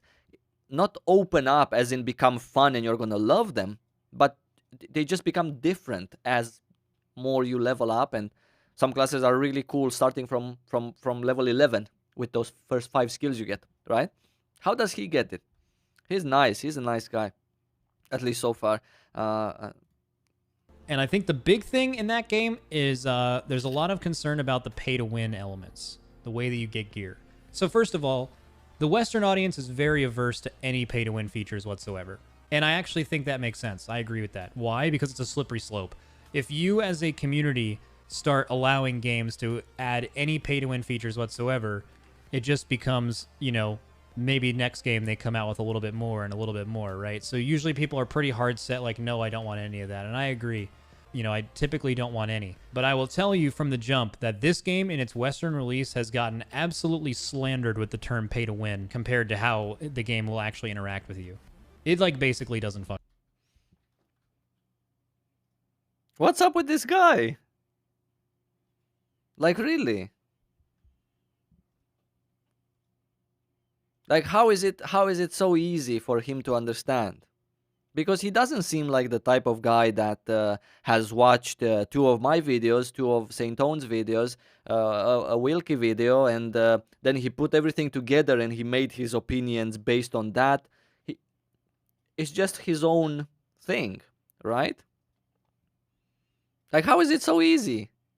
I like this. I wish like everyone would be like this. I myself am much stupider than this guy is.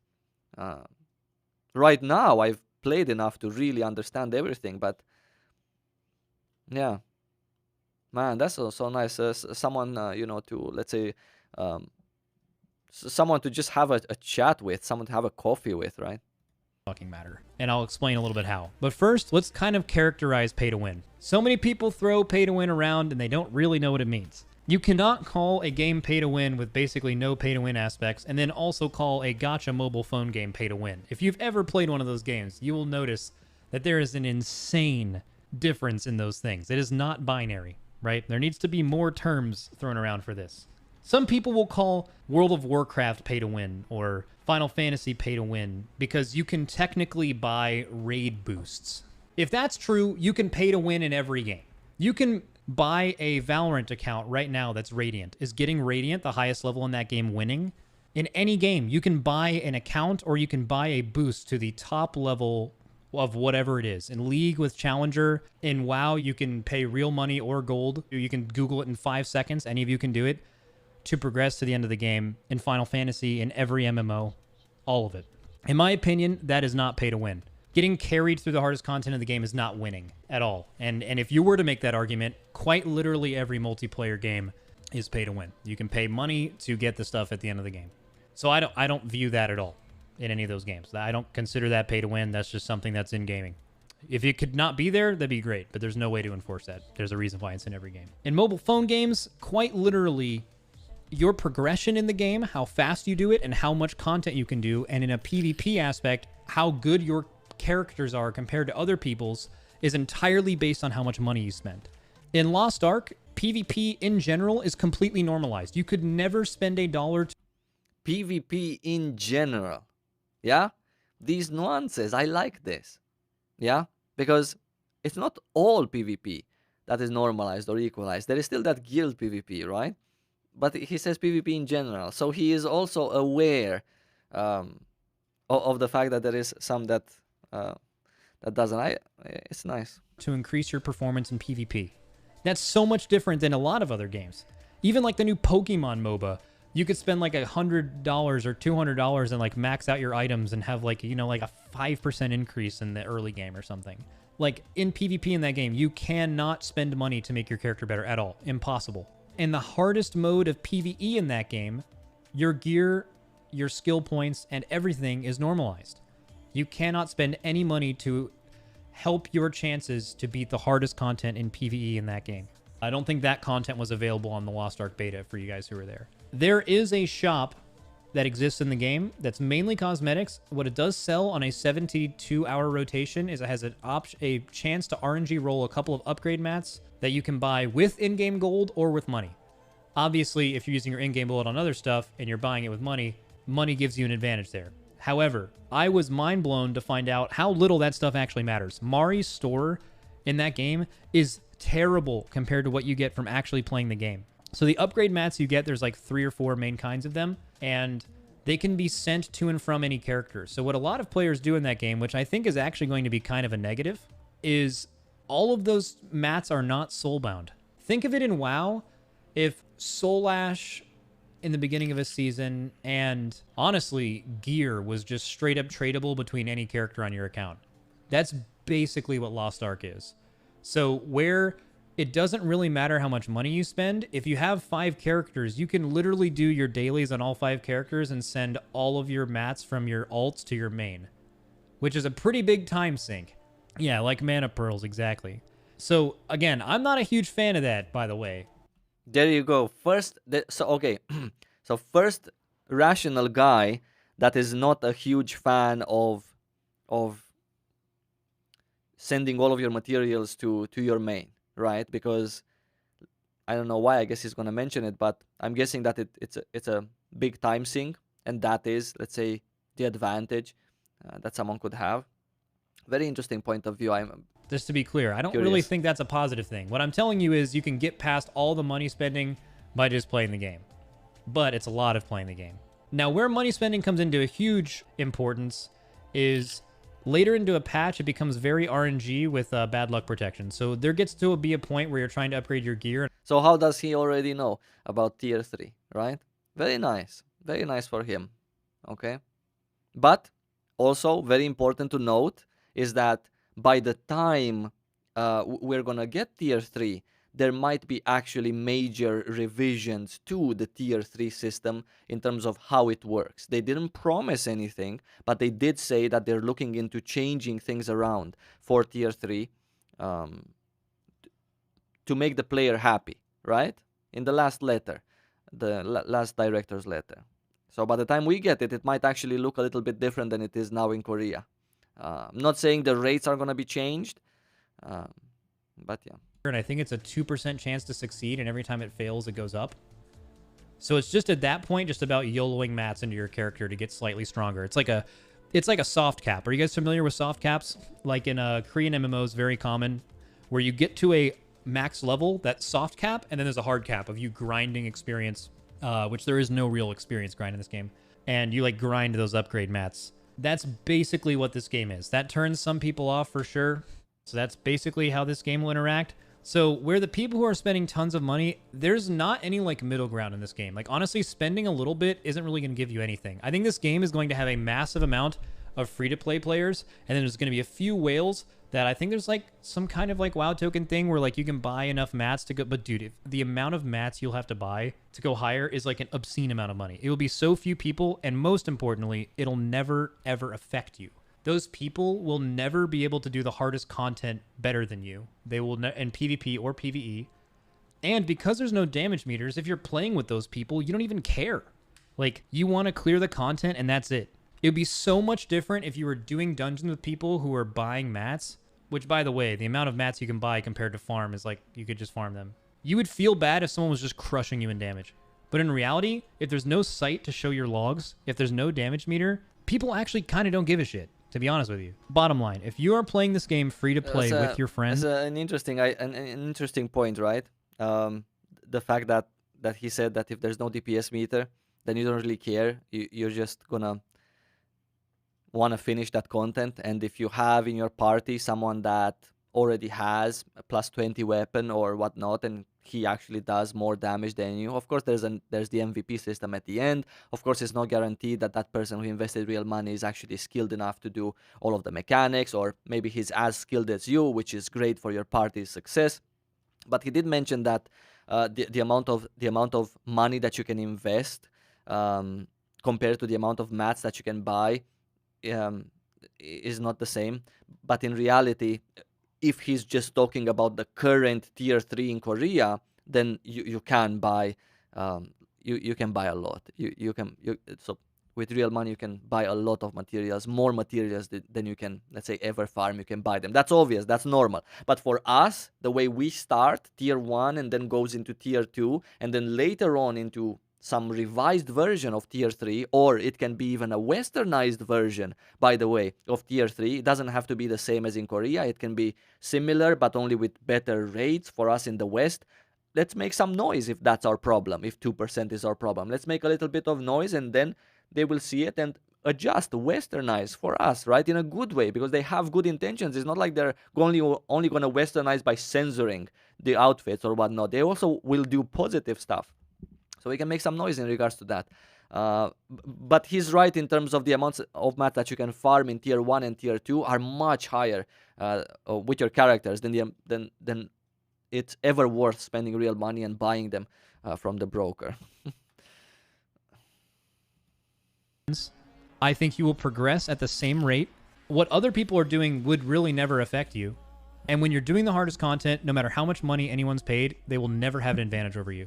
That alone, to me, has me completely not worried about pay to win in that game. Now, it should be noted that I've heard from a few people that have played the Korean version that once you get into some of the higher tiers, that's where the money market started changing. So I'm not saying what they're giving us right now is very friendly to that, but it's possible over time that doesn't become the case, because apparently in the other clients, the monetization has gotten worse over time, according to them. I have no actual information on that. I've just heard that from a few people. So it's something you want to watch out for in the future. But if you're worried about pay to win at all, I would urge you, just my opinion, I don't think it's a problem at all going into the game. So, and again, I'm really looking forward to the combat, really looking forward to playing with my friends. I just really wanted to cover the pay to win aspect because I really think that word is thrown around a lot and really, really not understood. That game's going to be an absolute blast if you have a couple of friends. And it has the same thing that other games have, where you can do all the content with like a couple of your friends. You know what I mean? You don't need this massive group of people. You can just play with your friends. I guess for a person that comes from WoW, maybe 20, 40 man raids, this is actually something nice. I'm from Romania, by the way, Stefan. Yeah, so an interesting really assessment. Easy to pug stuff. Yeah. My biggest concern is how hard the hardest content is. If you're a top 1% player, the content is definitely hard. The skill cap in that game is really high, because it's probably not hard in that game to just do your damage on a rotation and again, like on a target dummy, and just do nothing. And again, that varies between the classes, but doing that while staying alive in the hardest content in that game, the skill ceiling is very, very high. So yeah, I kind of agree with him. Almost everything he said is very nice, well informed. Good job. Just because of him being well informed. I mean, what do you guys think? I think it's really nice. Very, very nice of even if this would be a negative review, let's say, that he didn't like it, or that there was something that he personally didn't like there is no 40-man raid. Some people hate that. I would have been completely on board with him. Very nice. Yeah. Can I post the link of his video? Yeah. I'm gonna post the link to these videos that I watch. Regarding the Sorceress leak, do you know the original class's release order? I cannot find that information. Yeah, of course I can tell you. Just give me a second, please.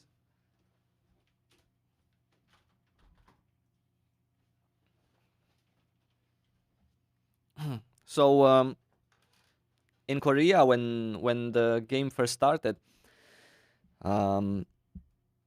there was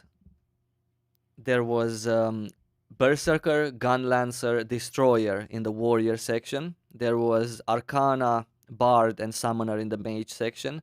There was Scrapper, War Dancer, and Soulfist in the Fighter section. And there was Devil Hunter, Artillerist, and Sharpshooter in the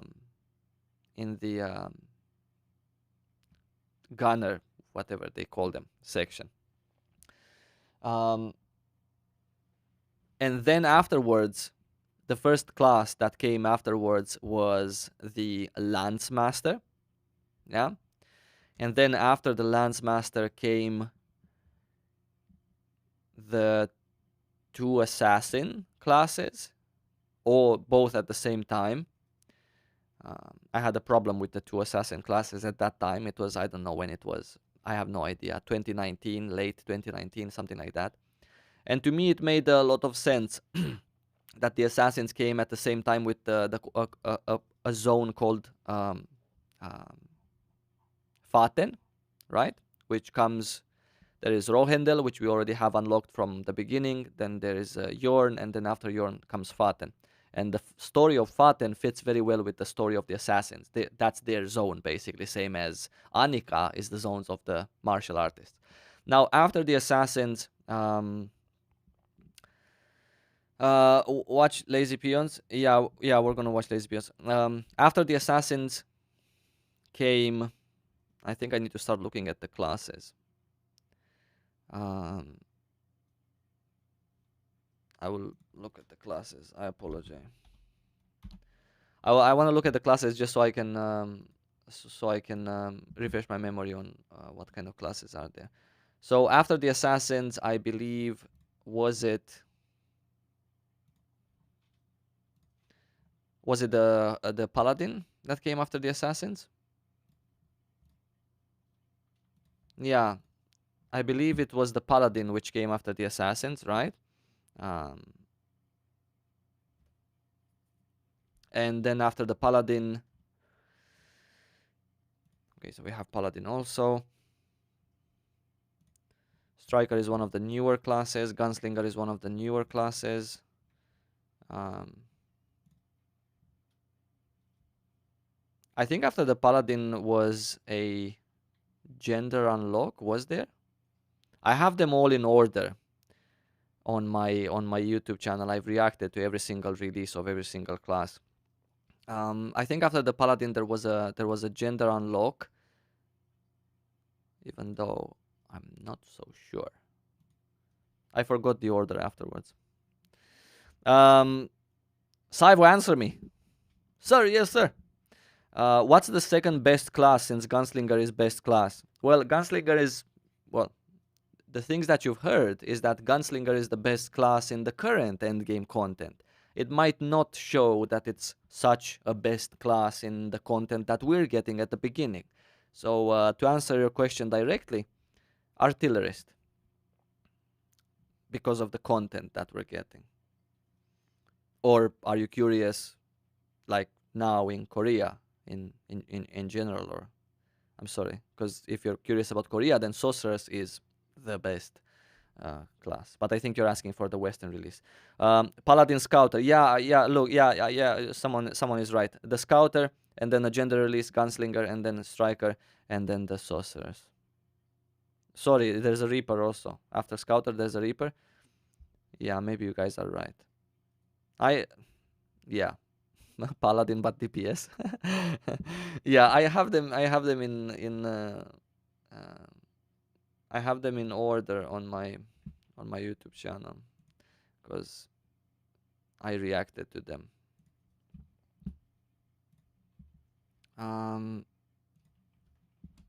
New class.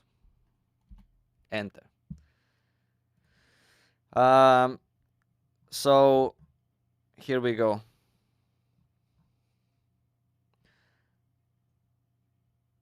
It was called Holy Knight. Okay, so after Paladin came the Gunslinger. Yeah? Because this one was 2 years ago, 9 months ago. Yeah. Wait. There's also the Reaper, by the way. I think you guys have it wrong. Okay, so let's go from the beginning. Wait, this is not in the order of.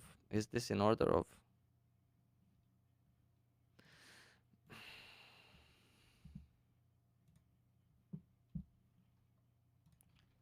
New class. Okay. We're going to. They are already sorted by date. This is from 2016. We don't care. Let's do it. So Lance Master is the first class that came after the first batch that I mentioned. Lost Ark. We're going to do it like this. Holy Knight came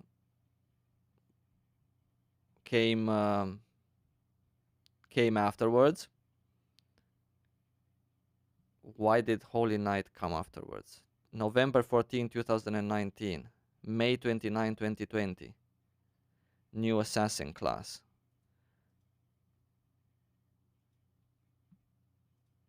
Okay.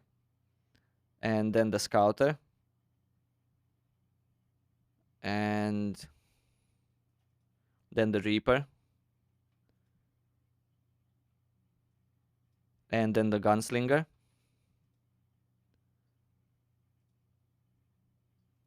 And then the Striker. And then the Sorceress. There you go. Question answered. Yeah, I have them in order.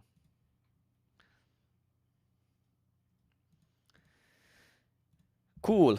Let's do another review. I'm very curious. After this one, I think I'm very curious. My liked videos, yeah. Where am I?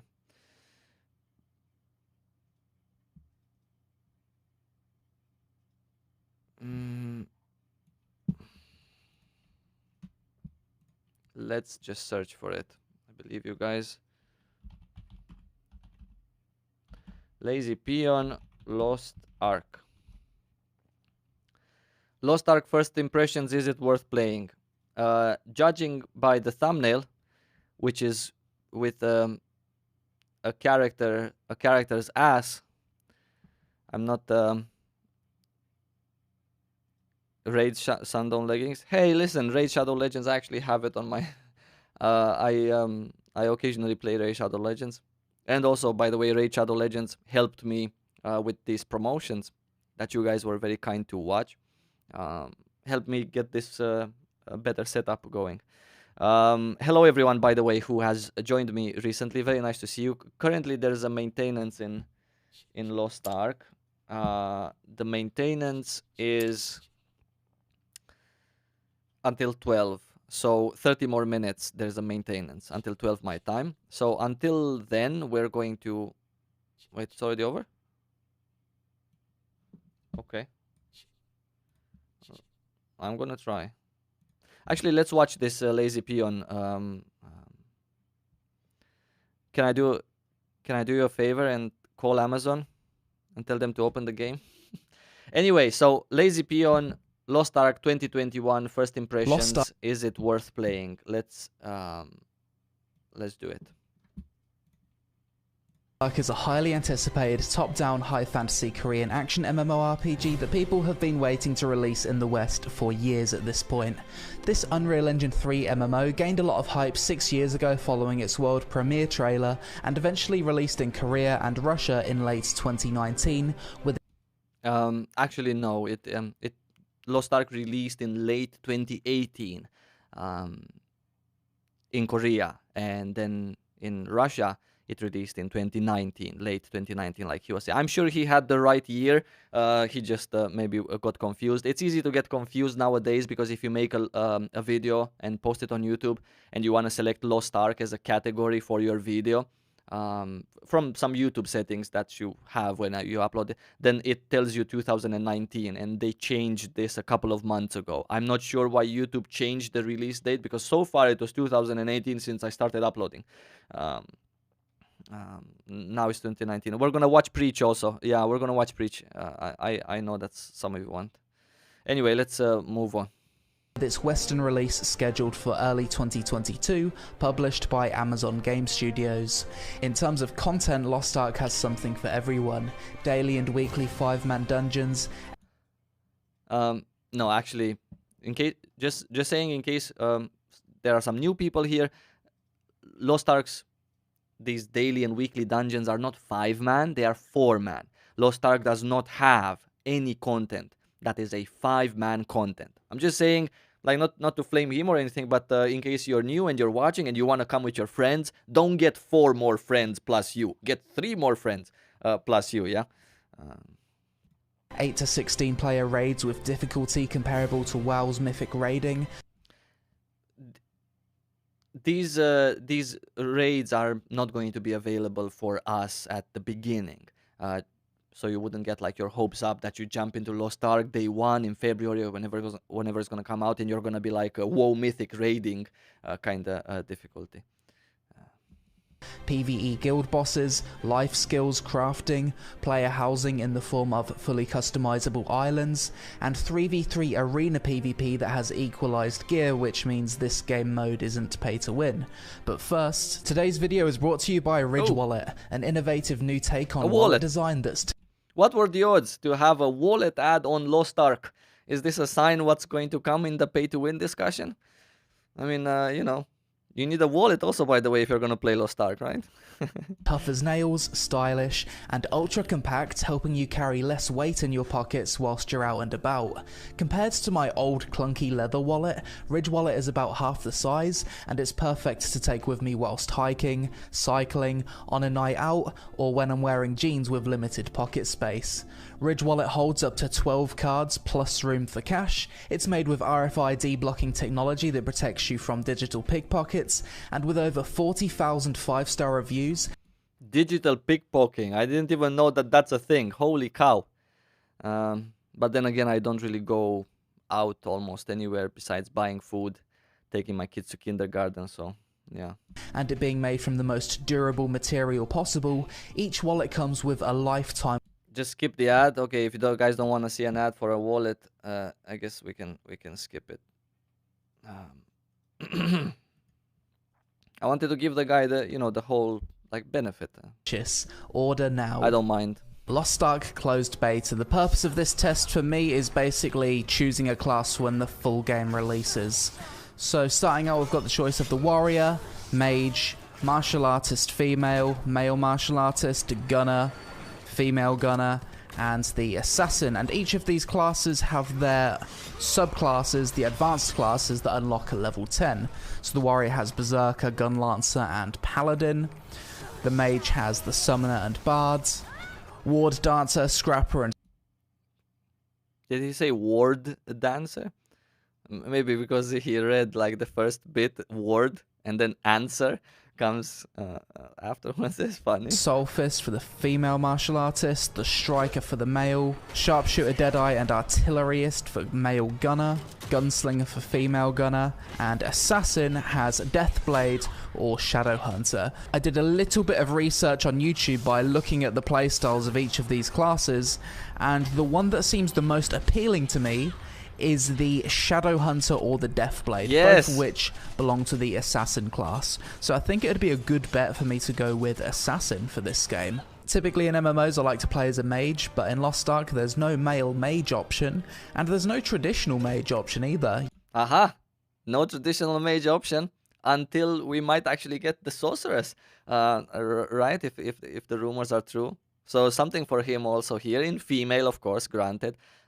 But yeah, just saying.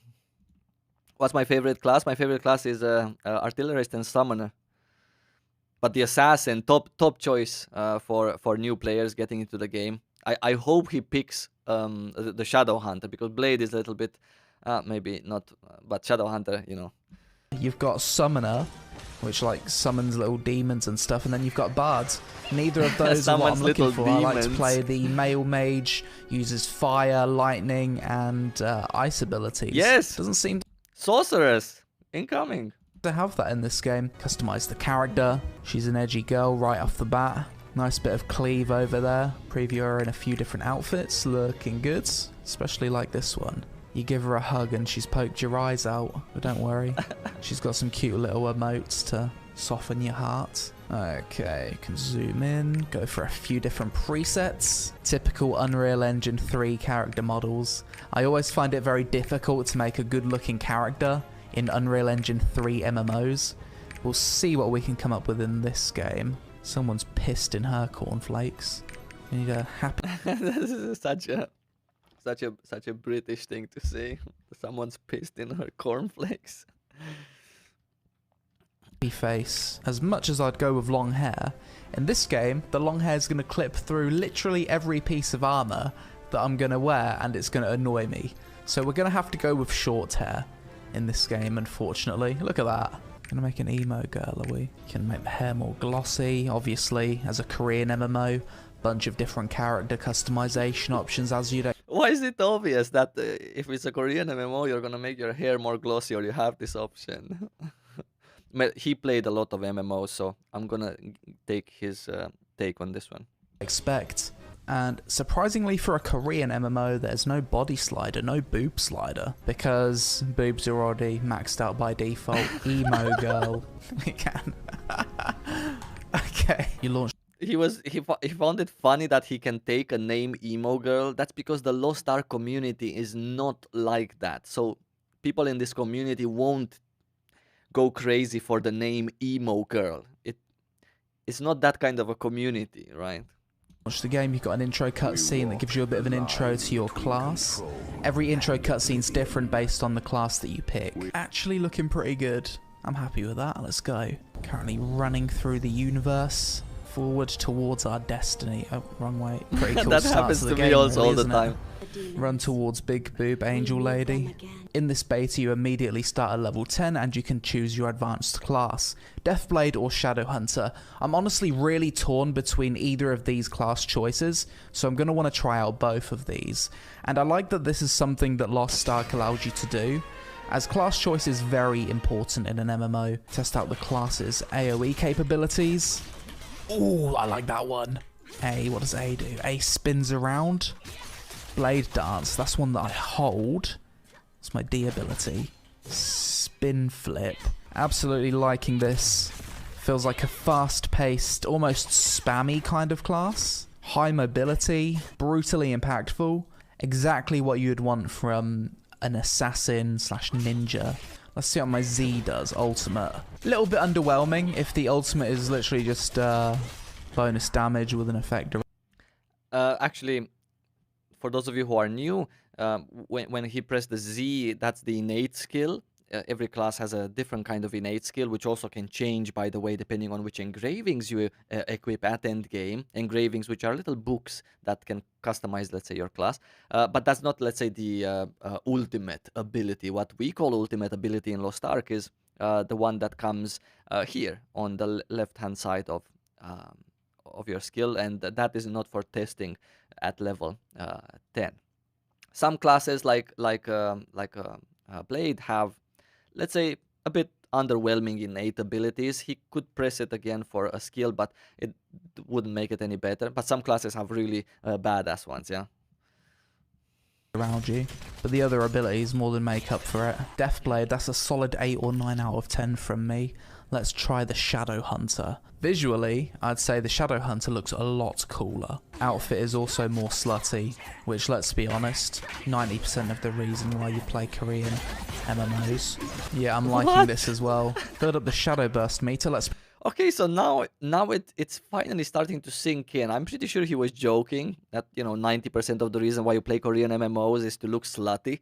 But now it's finally starting to sink in how other Westerners, let's say, see Lost Ark, or the whole censoring topic. And I think I just played way too many Korean MMOs to not notice these things, or maybe I'm just a boomer, I don't know. But it's interesting what people talk. Press Z and we've turned into a Shadowhunter, and we've got completely different abilities. Oh my god! Like, the abilities are completely different. Class choice has been made. That is unbelievably cool. I've turned into a female Wolverine.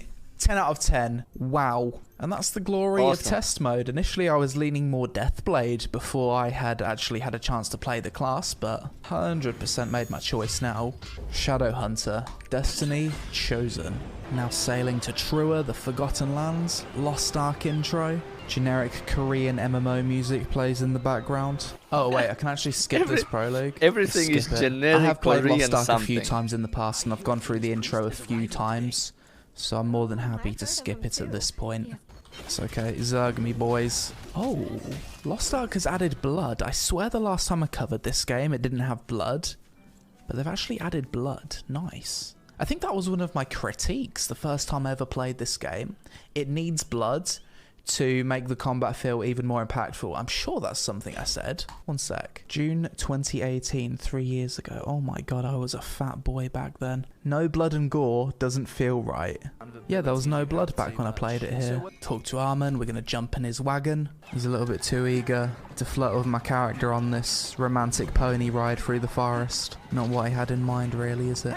Luckily we've got a rally horse. Look at this idiot horse. Oh, I'm just gonna jump off a mountain. Good job, horse. I've got to protect Armin again. Big damage. Oh, look at him just fucking running into my blades. Piles of corpses piling up. Feels good. Yeah, this class kicks ass. Good choice. Nice little panning shot of the first town. Armin's over here performing miracles on people. Lost Ark's version of Jesus. Bunch of players hanging out in the town centre. It's kind of cool walking past the random NPCs and hearing them have a few little voice dialogue things pop up as you go past them. It does make the world feel a little bit more alive, which certainly helps for these kind of less immersive top-down MMOs. One of the disadvantages about making a top-down MMO compared to third-person is you do lose out on a lot of the immersion aspect, which is why I typically don't get into these games. So anything that can help make the world feel a little bit more alive is certainly welcome. Oh, a bunch of these animals trying to attack me. Come on then. You want to fuck with Demon Lady? Fuck around and find out. Wrecked. Okay, level up. That's level 11. Basic training, and now I've got a skill point to spend.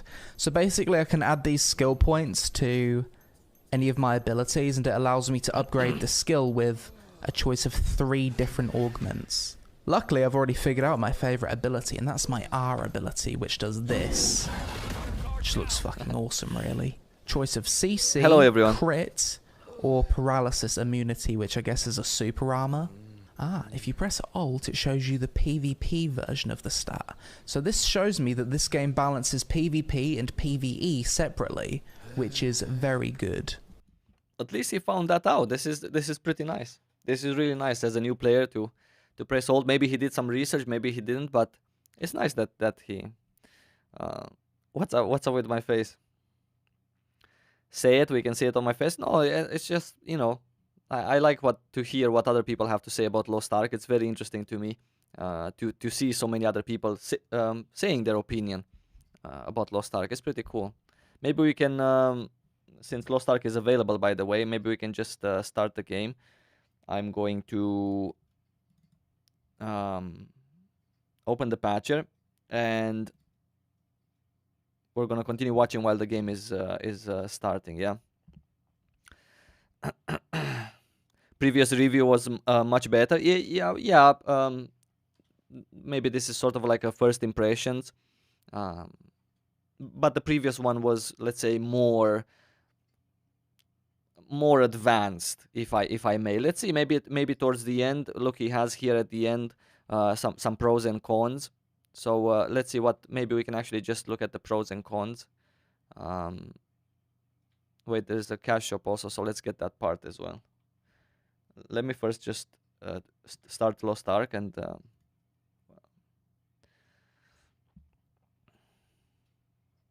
yeah.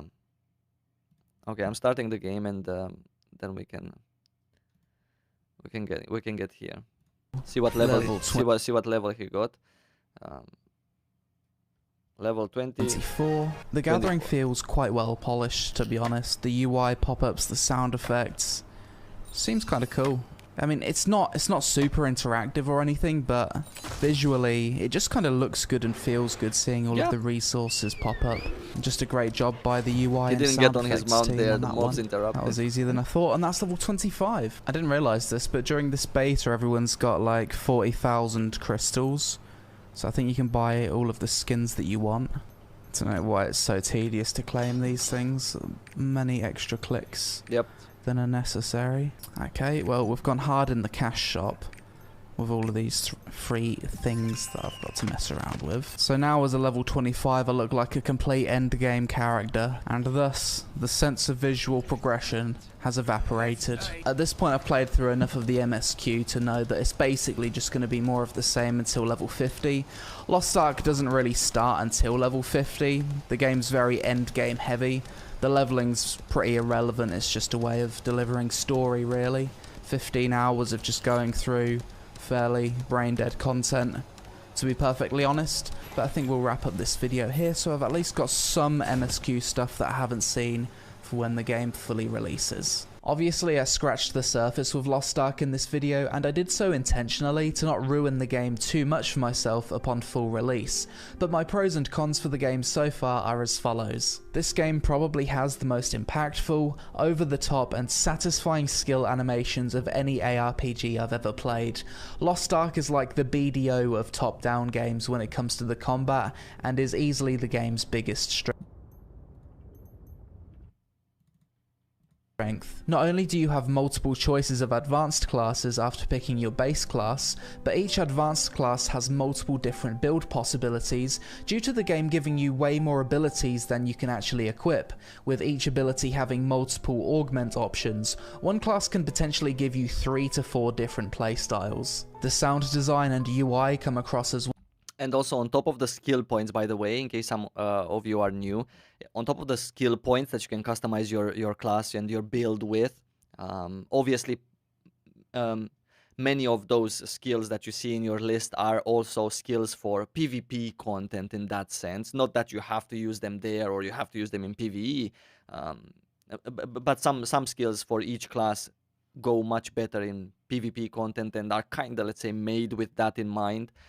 But there's also, at Endgame, you can also customize your class further with imprints, which completely change the way your class feels. And then later on with more content, there's going to be gems for your class that you can customize skills in particular with them. And skill triports, even much later down the road. So yeah, there is a lot of it. Well polished, everything from the level up animation, gathering pop-ups and UI layout. It's fairly clean by Korean MMO standards. Lost Ark has super difficult, mechanically intensive raid bosses for large groups at endgame, which you don't often see in top-down MMOs. The equalized 3v3 ranked PvP is a great feature and something I'm surprised the game has, as typically Korean MMOs live. Just as a side note, he is referring to the, he said 3v3 ranked PvP. In reality, all of this PvP that is instance, that you can queue up from the board, is actually equalized. It doesn't necessarily have to be ranked or during a season to be equalized, yeah? Leverage PvP content to incentivize players buying power on the cash shop, and whilst there might be other content... currently we're watching the Lazy Peon 2021 First Impressions. Is it worth playing? In the game that isn't equalized, at least there's one mode safe from whales. The gathering and crafting seems to be pretty cool and relevant towards the end game. There's a lot of completionist content such as cards, map completion, titles and achievements. The player housing islands are a nice feature for casual players to chill out with it. Actually, the housing feature is very important because there you do all of your crafting. And much later on, if they keep this feature, it also helps you with just a teensy bit in terms of gear progression as well. So it's not just like, let's say, casual end game content like it was, for example, in Wildstar. Yeah. Endgame. And I like that gameplay feels more dynamic in Lost Ark compared to other ARPGs. You can interact with some aspects of the environment, the camera rotates in dungeons, you can zipline, climb ladders, destroy scenery, and some bosses have interesting interactions that help keep things feeling fresh. Something that immediately annoyed me about Lost Ark were the gender-locked classes. Usually in MMOs I like to go with a traditional male wizard, but this game didn't have a male mage option. This is fairly typical in Korean MMOs though. Graphically, I don't think Lost Ark is that impressive of a game anymore. I remember back when it was first announced, everyone was talking about how stunning it looked, but 6 years later, anything made in Unreal Engine 3 looks outdated to me. I have the same issue with Elion, another recently released MMO made in the same engine. The character models in this engine just look kinda plastic to me, and the few areas the game does look pretty are usually heavy on the lighting and bloom effects. The level 1 to 50 questing experience is very formulaic and mindless. It takes about 15 hours to reach 50 just focusing on the MSQ, and personally I found it very challenging to keep myself awake during the leveling due to it being so boring. This is one of those the game begins at endgame kinda MMOs, where the leveling is just for story and to make you feel some kind of investment. Fundamentally, Lost Ark is a free-to-play Korean MMO, so it kinda goes without saying that there's going to be some things on the cash shop that people would consider pay to win or heavy pay for convenience. Do your own research and come to your own conclusions about the cash shop, as everyone has different levels of tolerance when it comes to this kind of thing. If you're based in Southeast Asia, South America, or some EU countries, you're shit out of luck, as the EU NA version of this game is region locked and there may not be a publisher. Actually, yeah, maybe he wasn't like very up to date. He did say South America, am I correct? Which is actually unlocked, and Central America also. Tolerance when it comes to this kind of thing. If you're based in Southeast Asia, South America, or some EU countries, you're shit out of luck, as the EU NA version of this game is. So South America, Central America has been unlocked through the combined efforts of Smilegate and Amazon Games, and I know for sure that it actually wasn't easy to unblock these countries. They actually had to go through a lot of trouble. Australia is also unblocked, New Zealand is also unblocked, so I'm not sure if Southeast Asia is something that included for him Australia and New Zealand, but they are also region locked, and there may not be a publisher for your region. For this you'll need to use a VPN or ping booster such as exit lag to get around this and play the game. Overall, Lost Ark is one of the few true top-down MMORPGs, not just an ARPG with multiplayer tagged on.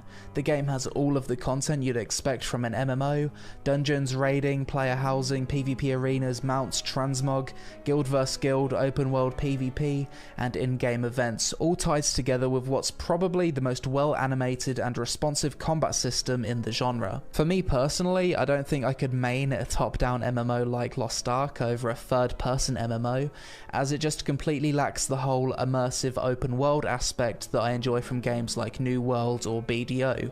But that's just personal preference, and based on its features alone and the fact I could play for 15 hours, get to level 50, and immediately jump into 3v3 zero pay-to-win PvP, has me intrigued enough that I'll be playing this game to max level when it fully releases. Is Lost Ark worth playing?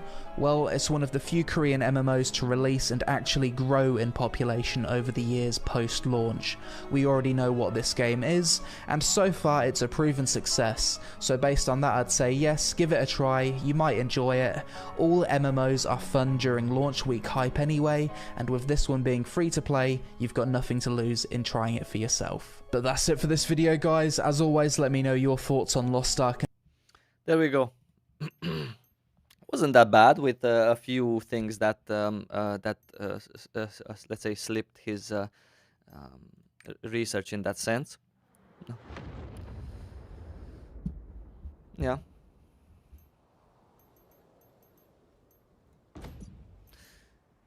Ooh. My pin code.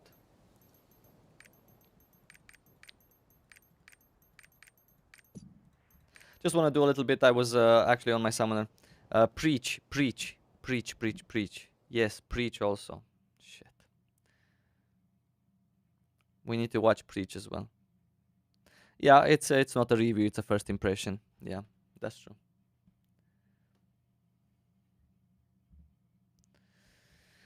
It is a first impressions video. Yeah, it was good. It was good. Minus the bits that were not like that in reality in terms of group composition, and are we going to get anything? I don't think so. It's actually 7 in the morning in Korea. Yeah, one of the downsides of playing in Korea as a Westerner is that it's tough to get into groups this late. That's why I prefer to do all of my stuff at the beginning, and then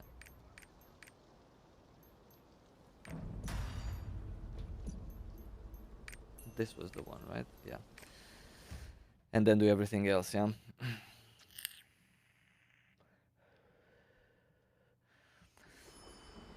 I also don't mind. I saw some of you guys were talking about the leveling experience. Oh shit, I don't have one skill.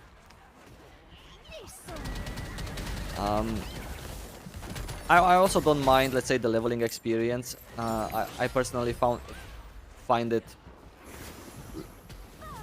it's boring, I get it. But at the beginning, in the first few times that I actually did it, I found it quite enjoyable. By first few times, I mean first 11 times or something like that.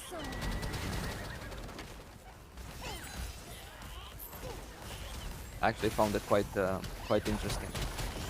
I don't mind the leveling experience simply because I actually get to play my favorite classes.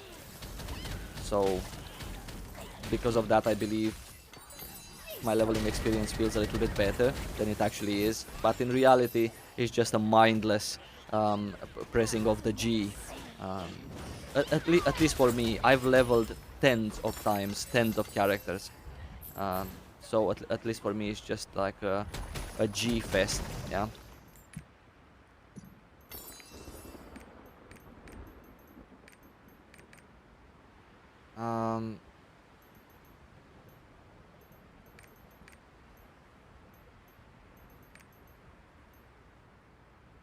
Yes.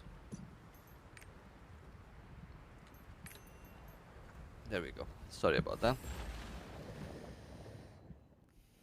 I will only level once, then I will boost.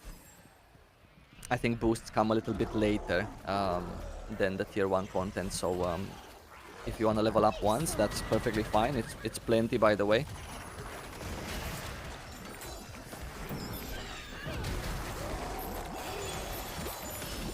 But boosting will come a little bit later. The boosting capabilities.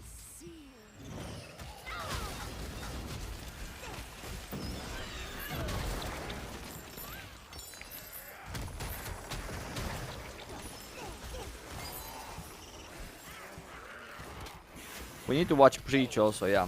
I also want to watch it.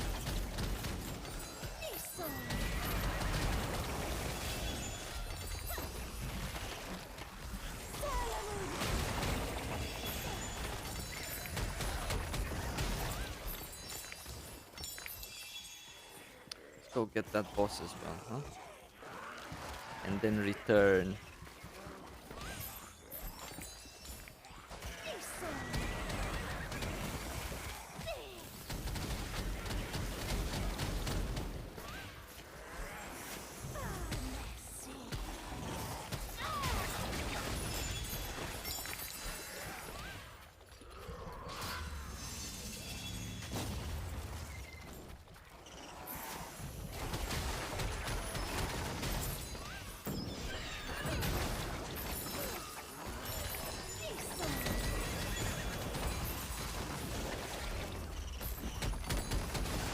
Oh, well, hello, guys. Is Summoner my main class? Yeah, Summoner is one of the 2 classes that I'm going to main. I'm not sure which one I'm going to have more of, Artillerist or Summoner. but I really like Summoner. Yeah, one of the only two classes that I'm actually going to have in this game period upon release. So yeah.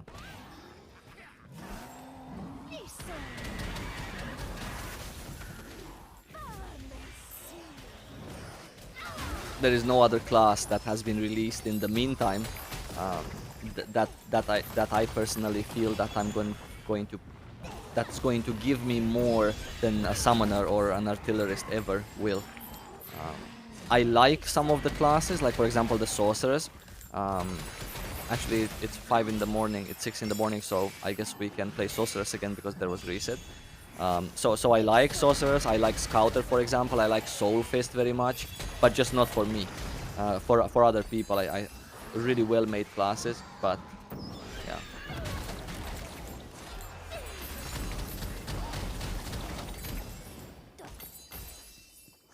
Yeah.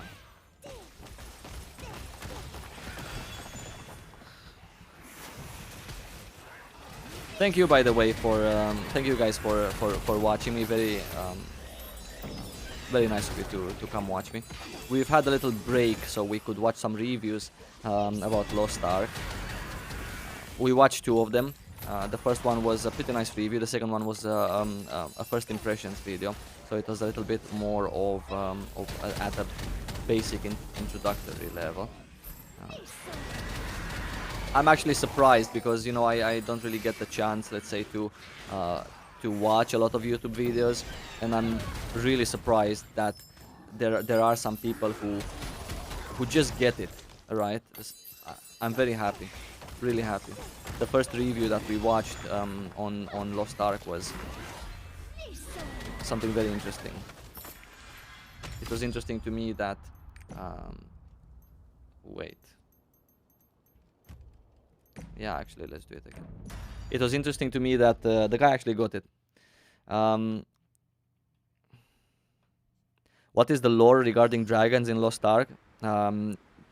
Just thought that it would be cool if male summoner could in fact summon a dragon as his ultimate or something. I don't think there's any lore surrounding dragons in Lost Ark.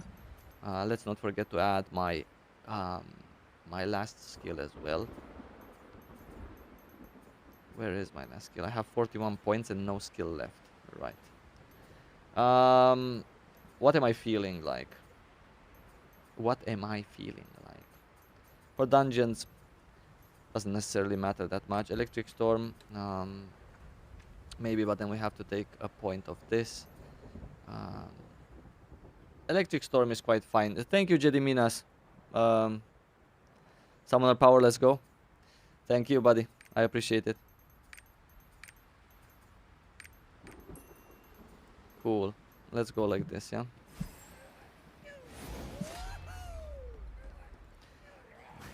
There's not much dragon lore in Lost Ark.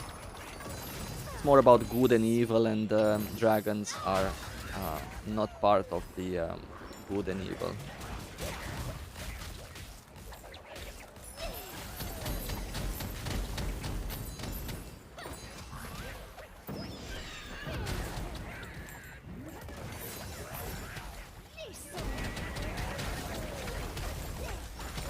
Thank you for the stream. Thank you, buddy. I appreciate you guys coming over. I really appreciate it. Whoa.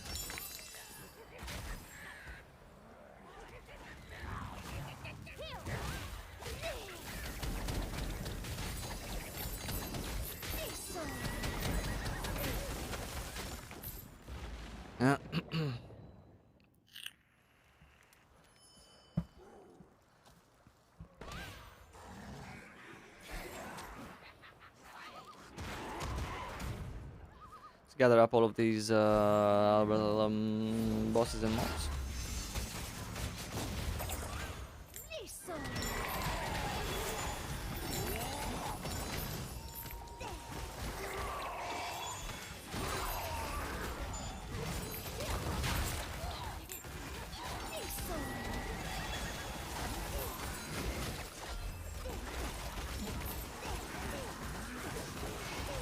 My mod Sapia is very helpful. I mean, like streamer, like mod, right? I actually don't. I actually have seen Sapia commenting on my YouTube videos since way back in the days when I actually started posting videos on Lost Ark. I've never talked to him, not even once.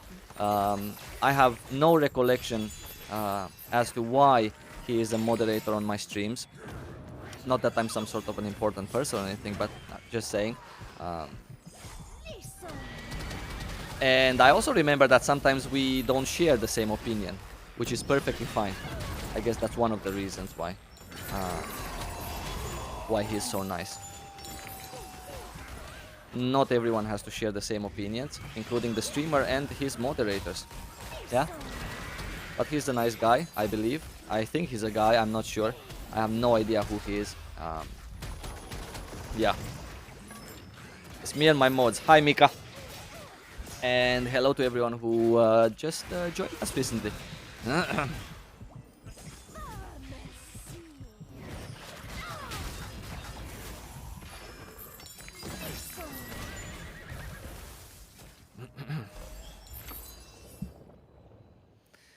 If you have a platinum pack, any other founders packs work on top of it. So if you have a platinum pack, you can buy, for example, a gold pack, and you can get the benefits of platinum and gold. Everything that's included, you can just have them as doubles. You get the pet, you get it twice. Whatever it gives you, the skin, you get the skin that's in the gold, you get the skin that's in the platinum as well. And the cash up currency and everything else, including untradeable things, you just get them twice. This was confirmed by...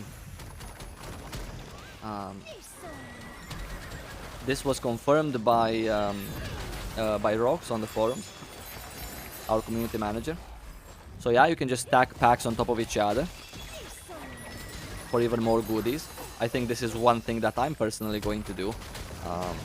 I myself am planning to play two Steam accounts, and play them, of course, at different times, because it's against the terms of use to play them at the same time. If you would have, let's say, two PCs, or to play with yourself in the party, to play with yourself. You guys know what I mean, yeah? And on both of these accounts, one of them is going to be like a silver pack, and on top of that silver pack, I think I'm gonna get a gold as well. And the other one is going to be a platinum pack, and on top of that, I think I'm gonna get a silver. Just for the simple reason that I would like these potions, right? The potions that are being offered. I think they're quite valuable at endgame, and having twice the boxes of potions from your packs or whatever, I think that's a nice added benefit, yeah.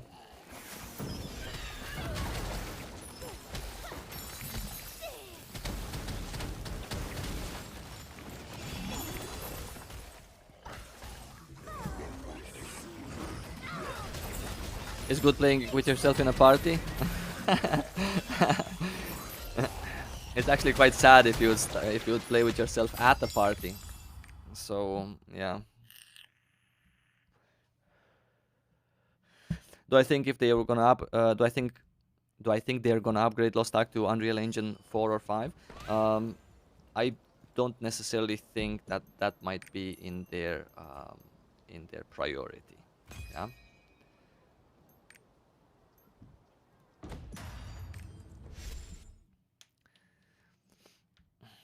Cheers, buddies. This is beta. No, this is the Korean client. Yeah, I'm on the Korean client right now. Oh shit. This character is just... Oh my god, this character is like so unprepared. Very unprepared. Spirit absorption and agility. I think this is a valuable thing. Yeah. Cool. So what did I want? Shit. I have to take from my mailbox. I just want like a flare, right? And oh god, I cannot open my mailbox here.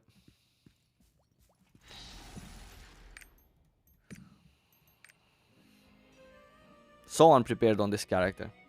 Such an unprepared server. Malicious just arrived, and first thing he heard was playing with yourself at a party. Pet, opening from a pet. Ah, shit. Yeah, I actually don't have. actually, I actually don't have the pet feature. Or do I? I do have the pet feature. Shit, I thought I don't have it. My bad. Okay, my bad. My bad. This was completely my bad. I actually didn't play with these pet features for like years. I never had to repair my gear in a raid. Not that I didn't die, but shit, I don't have flares on this one. Okay, that's perfectly fine. We'll leave it. It's really not yeah. I didn't play with the pet feature for years, and it just slips my mind every time that I have access to mail. I always had all of the things in my bag, everything that I needed. I'm a very thorough person, in the sense of, you know, not forgetting to take stuff that's needed. But I I activated it earlier. Yeah, okay, okay, that's fair. That's true. That bike mount was sick. I'm happy you guys actually like that. I'm really happy. I'm very happy that you like it. We could potentially do this, or we could just do more runs. Let's see if we get anything. Do we? Maybe it's too late. Maybe it's too late in Korea. It might just be too late. Yeah.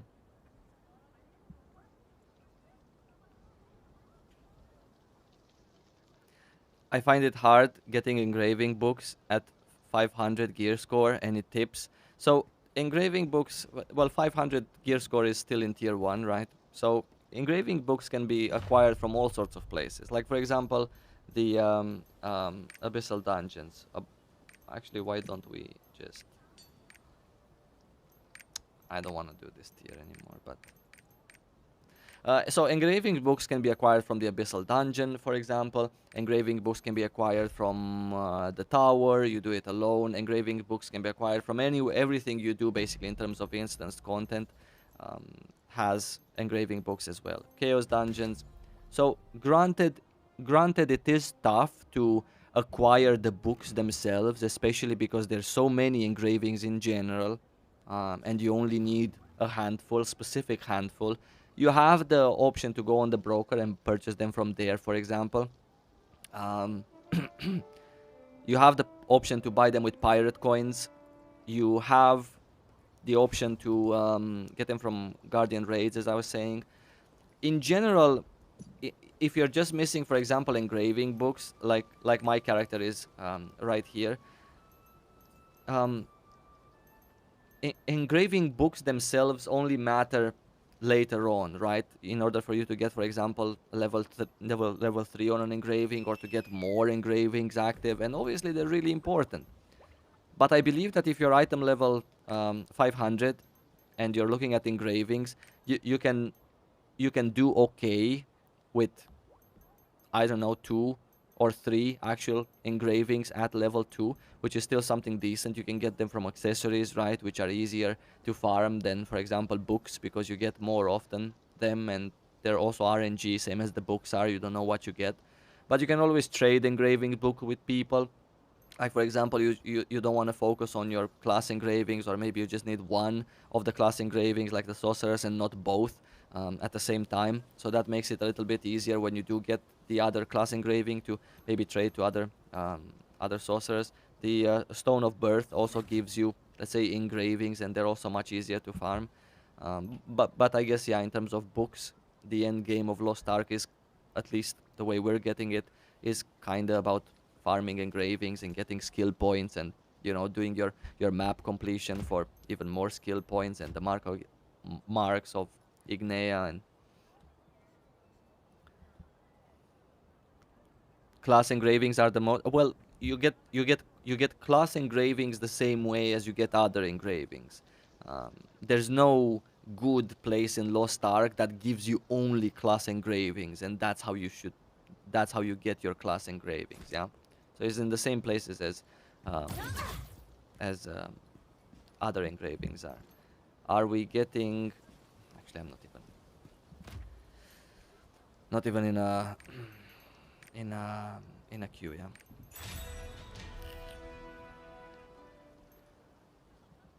Is this game still going to be IP blocked? Well, it is, yeah. For some countries, it's still going to be, like countries, for example, from um, the eastern side of the world, like Arabian countries. Africa is still IP blocked. Netherlands and Belgium from Europe are still IP blocked. Yeah. A couple of countries from the CEA region are still IP blocked. So yeah. What are skill points? Do they grant new abilities or makes abilities stronger? Yeah. So skill points are these kinds of points right here. 261 skill points is not the maximum amount of skill points that you can have. There are other skill points that you, for example, get from map completion. There are skill points that you get from specific collectibles around the world, like, for example, giant hearts. There is NPCs for all of these collectibles that exchange stuff, exchange these collectibles for important stuff, such as skill points. Another thing to keep in mind are these runes, right? The skill runes. That you also get some nice skill runes from some collectibles, like, for example, giant hearts or island hearts. Yeah. And you know, the whole way that we're getting Lost Ark in the West is more about enjoying the game, having fun. Grinding is about these skill points, about doing some of your achievements, some world bosses, going to maps and finishing dungeons in hard mode, normal mode, finishing the quests, the vistas, so you can get enough points here, so you can get Mark of Igeas.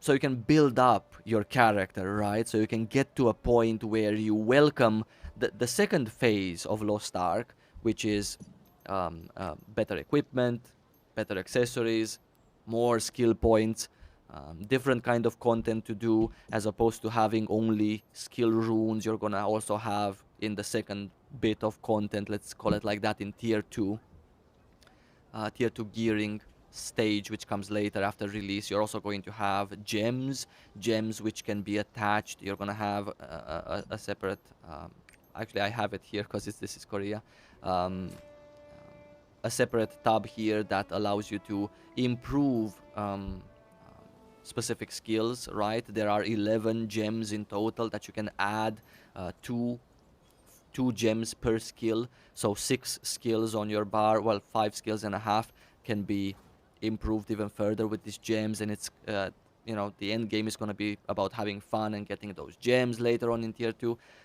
and so on. So it's a really lovely release that just allows you to focus even on one character. Gear is not a problem, and everyone keeps saying gear is not a problem, and everyone keeps talking about the gear simply because gear was a big problem in Lost Ark in general, right? Yeah, actually, I have a lot of pieces of gear on my sorceress from before the maintenance.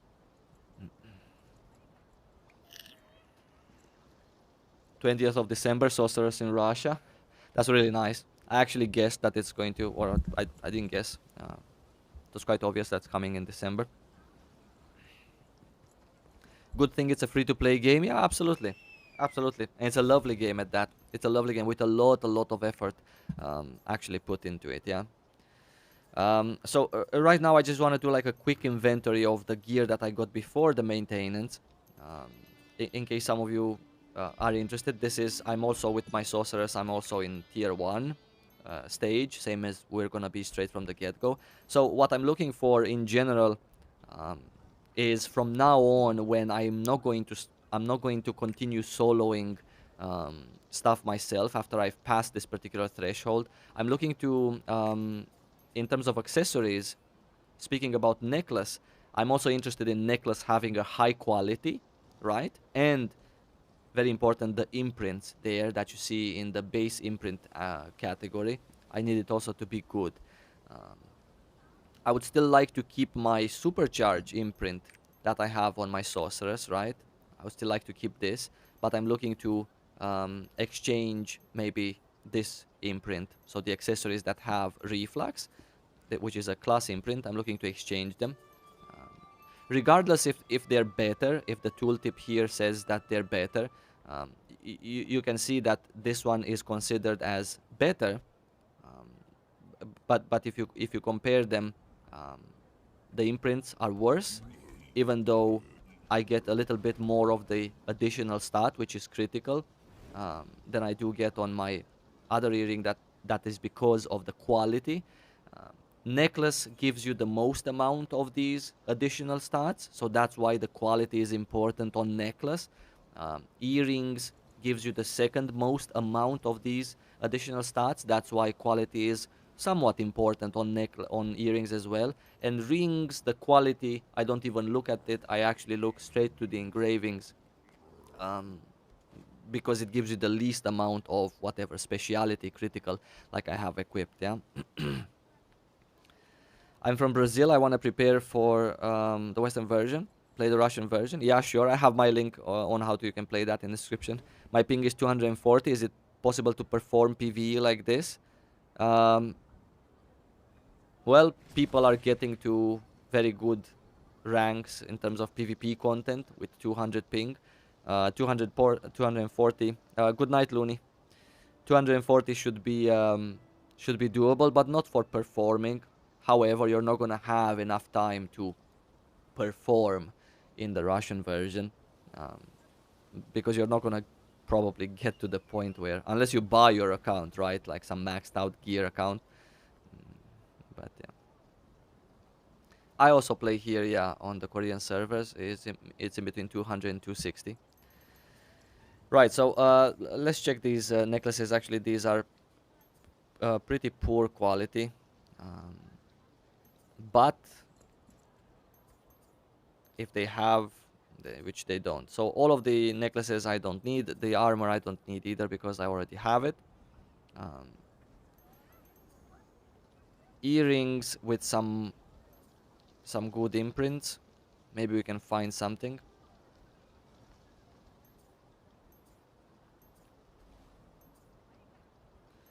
Nope. Nope. And then rings, these are only imprints basically.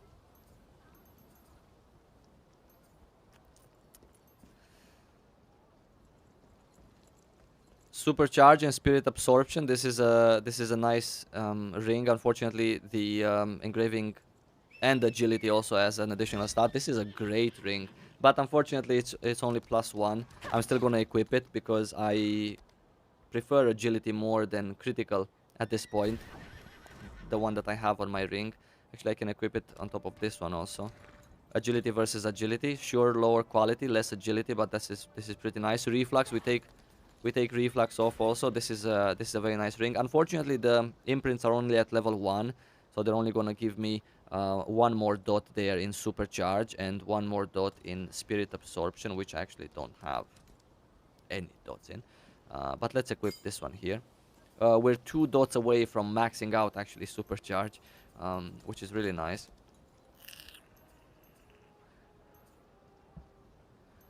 Too bad for the quality, but it doesn't matter so much on earrings. The only problem with that earring that we equipped is the fact that it just had +1s. It can be in between +1 and +2 or 3, I believe. I think it's 3 for tier 1 also. Spirit absorption and supercharged, another ring, but with critical 90. This is awesome. We got supercharge at max level, which is amazing. We did get the first level of this defense decrease. You might think that it's few, but actually I guess I'm gonna be fine for this particular content. It's not going to hit me that often. So we got actually 2 pretty nice earrings. These stones, I need one that has supercharge on it. So we're just gonna look if we got any with supercharge. This one with supercharge, so I guess we can work on it. Right, everything else goes into the bin, if I may say so myself. Where's my supercharge thing? This one. Dismantle. Awesome. Now we're going to go actually to this particular place. Did they get rid of the skills you can put on your rings? So the skills by skills you mean like the tripods on the armor? Those come in with tier 3. They're not present for tier 1 armor. 26 days of leave on stand for Lost Ark once it comes out. That's awesome. Actually, what is this one? Blitz Commander and Initiative? No. Attack power decreased. This is actually going to be pretty nice because if we get this, because I'm basically just looking for supercharge right on my Stone of Birth, at least for now, as a poor person, free-to-play guy. So if we get 5 levels of supercharge, then that's enough. And we also remove the defense decrease from the one that we currently have. So then we go down here. Alright? Awesome. So, let's go. 1, 2, 3. Shit. 1. Oh god. I screwed up. I screwed up. I screwed up. I screwed up. 1, 2. Oh, come on. I need all of these 3 in order to... Ah, fuck. I'm not gonna bother. Okay, so that was a failed stone because I cannot at the moment get any more 5 levels of the of the supercharge. So because of that, we are going to say goodbye to this particular stone.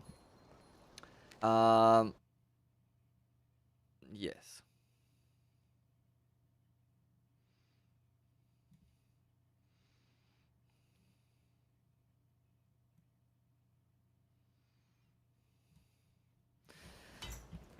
Cool. What else? We were about to do some to repeat some dailies. I guess raiding is going to happen tomorrow for me on my sorcerers. Yeah. It so happens that RNG wasn't on my side.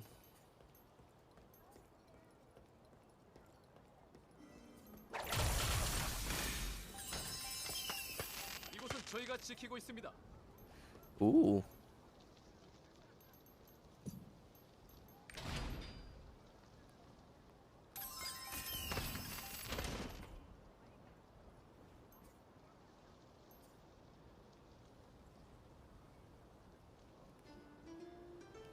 Speciality subdue is not so good. Speciality not so good. Curse doll, that's decent, but yeah.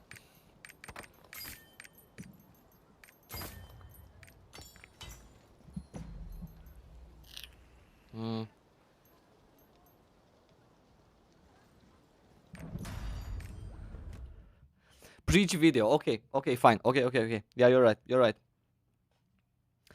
Lots of love from Mexico. Yeah, preach video. Let's do preach video. I have also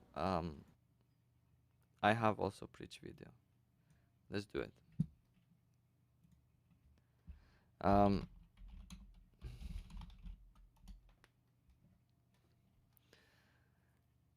13 days ago, Lost Ark beta. Is it pay to win? In the thumbnail. Okay, let's take a look. Ladies and gentlemen, Lost Ark's beta is coming to an end, so that means it's time to drop our final thoughts. We put 3 members of the team on this with a combined 200 hours played. 3. He has a team that he designs, he delegates to play games. Wow.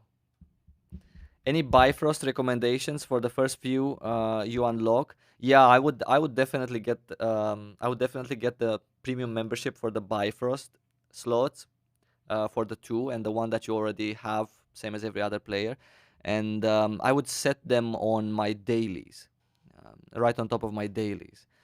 In my opinion, Bifrosts are only for dailies, especially dailies that you cannot really get to by, let's say, setting a recall point, right?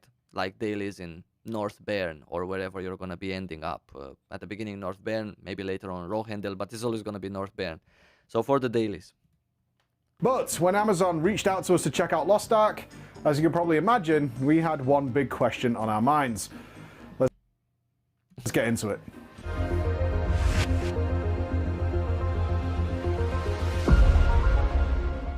Why do I prefer Russian servers over the Korean ones? Well, of course, my ping in Russia is 30. So if I would just play for the ping, then I would absolutely, let's make the camera larger. Yeah, I would absolutely play in Russia, but I prefer Korea simply because I also want to create content. I want to have the most up-to-date things that are here. Not that I'm somewhere at 1,500 item level in Korea, absolutely not. But the newest classes that come, they come here. The latest balance patches, they come here. So because of that, and eventually also after I start playing in my own region, I'm not going to be interested in Japan, Russia, whatever, but I'm still going to be interested in Korea, yeah, at least for classes.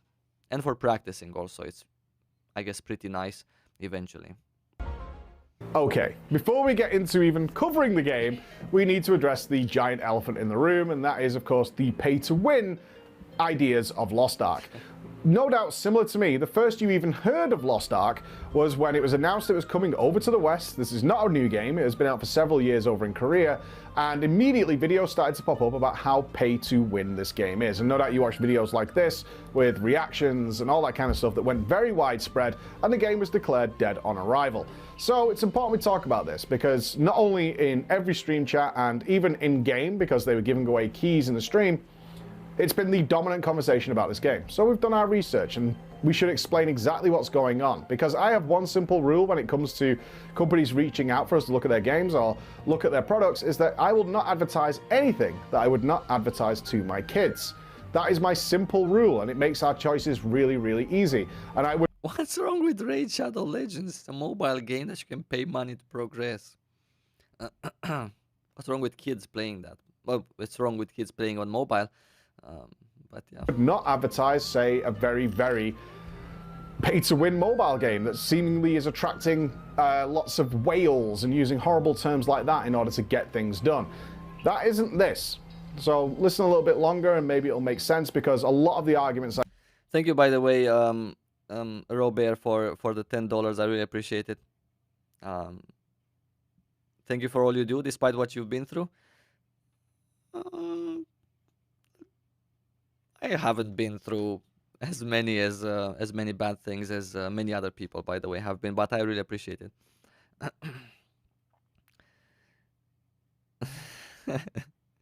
Raid jump scares. Okay, I've let's seen move in-game on. are very misguided or based on the Korean version, which is not this. In fact, the first question when Amazon reached out to us that we asked is, what are you guys doing about the pay-to-win stuff? Because it's a big deal. And they replied quite forthrightly, explaining to us that, yeah, they've done a lot of little development in order to modify the game for the Western market in terms of its gameplay structure, but a big part of it has been removing and reworking the game without the pay-to-win elements. They then released a big blog post explaining about it, knowing that after videos like I just mentioned surfaced, they were going to have to deal with this scenario because it was already ingrained in so many MMO players that it was just a pay-to-win game. And they've done that. Have they removed everything, though?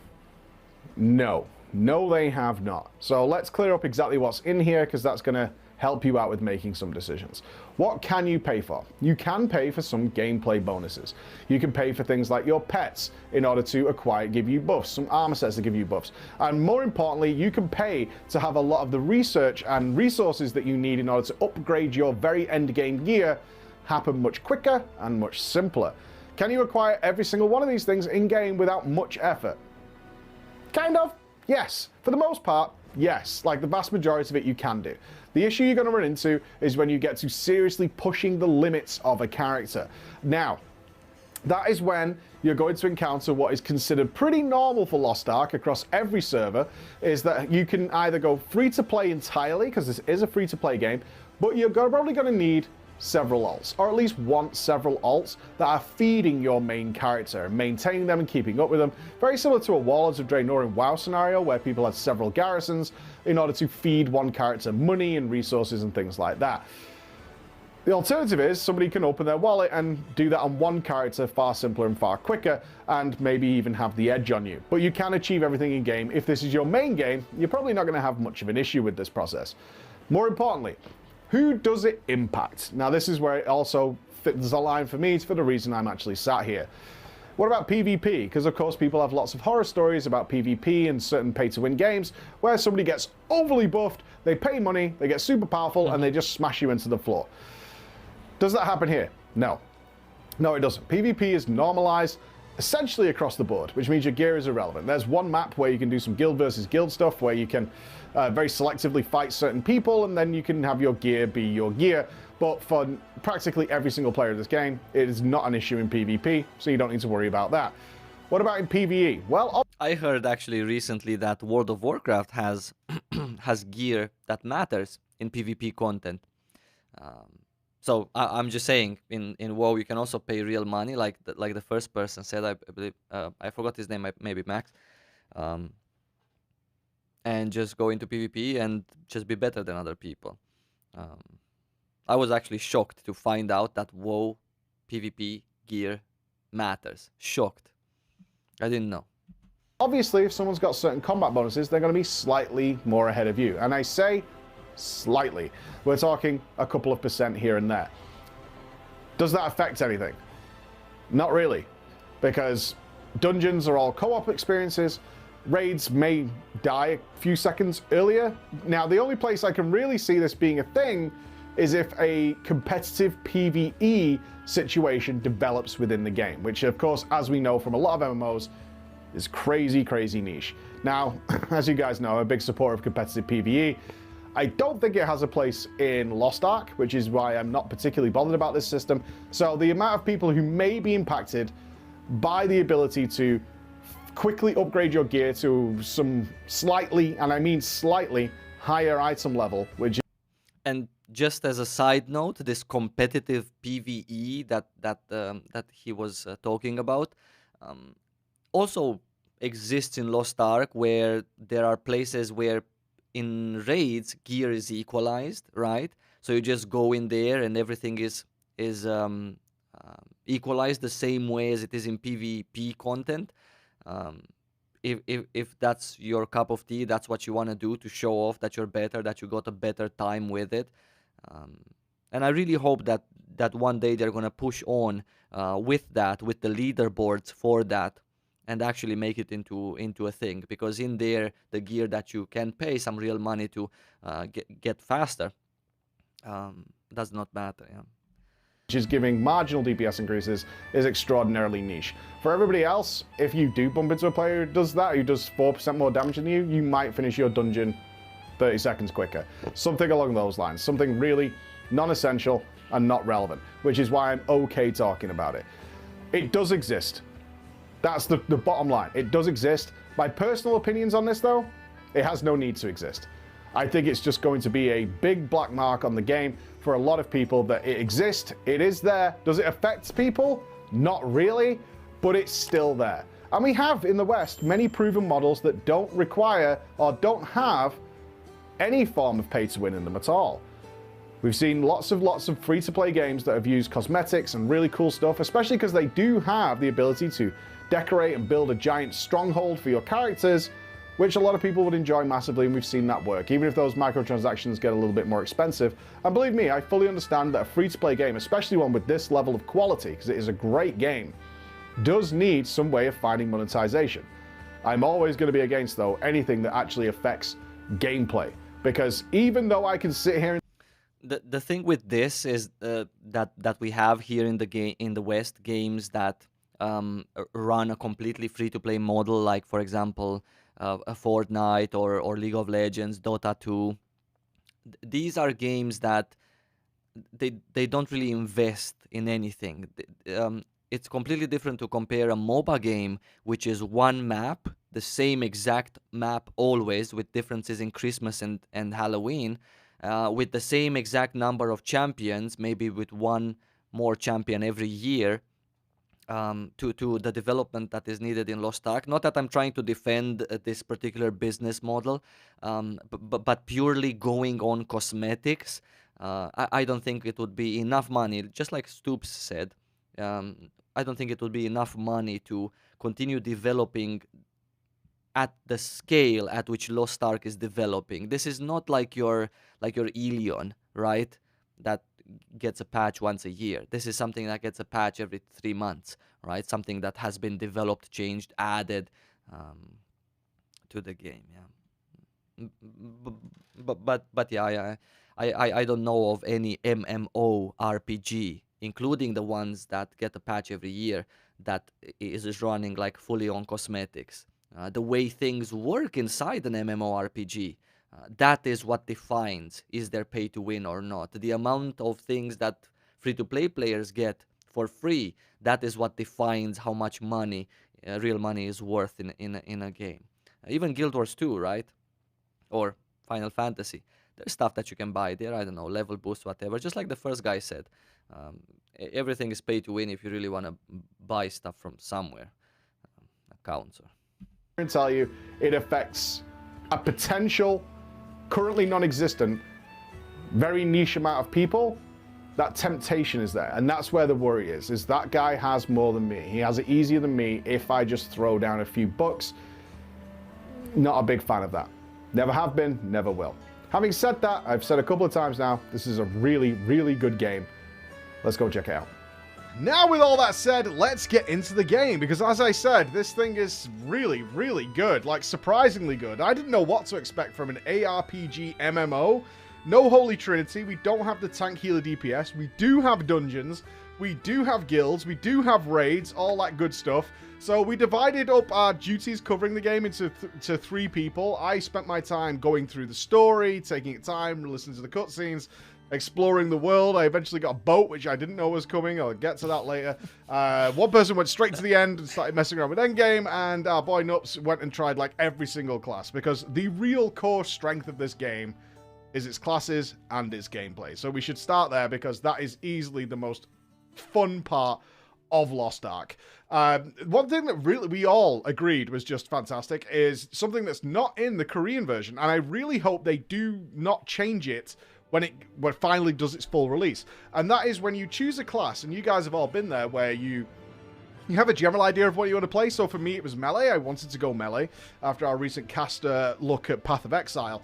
But I can read the spells, but I'm not quite sure what they do, right? You guys have been in this scenario where you'll read Shield Charge, and in one game, Shield Charge sends you 40 yards and barrels you through 50 enemies and smushes them to pieces, and then in another game, it's more of a Shield Bash that kind of stuns an enemy, but they're both called the same thing.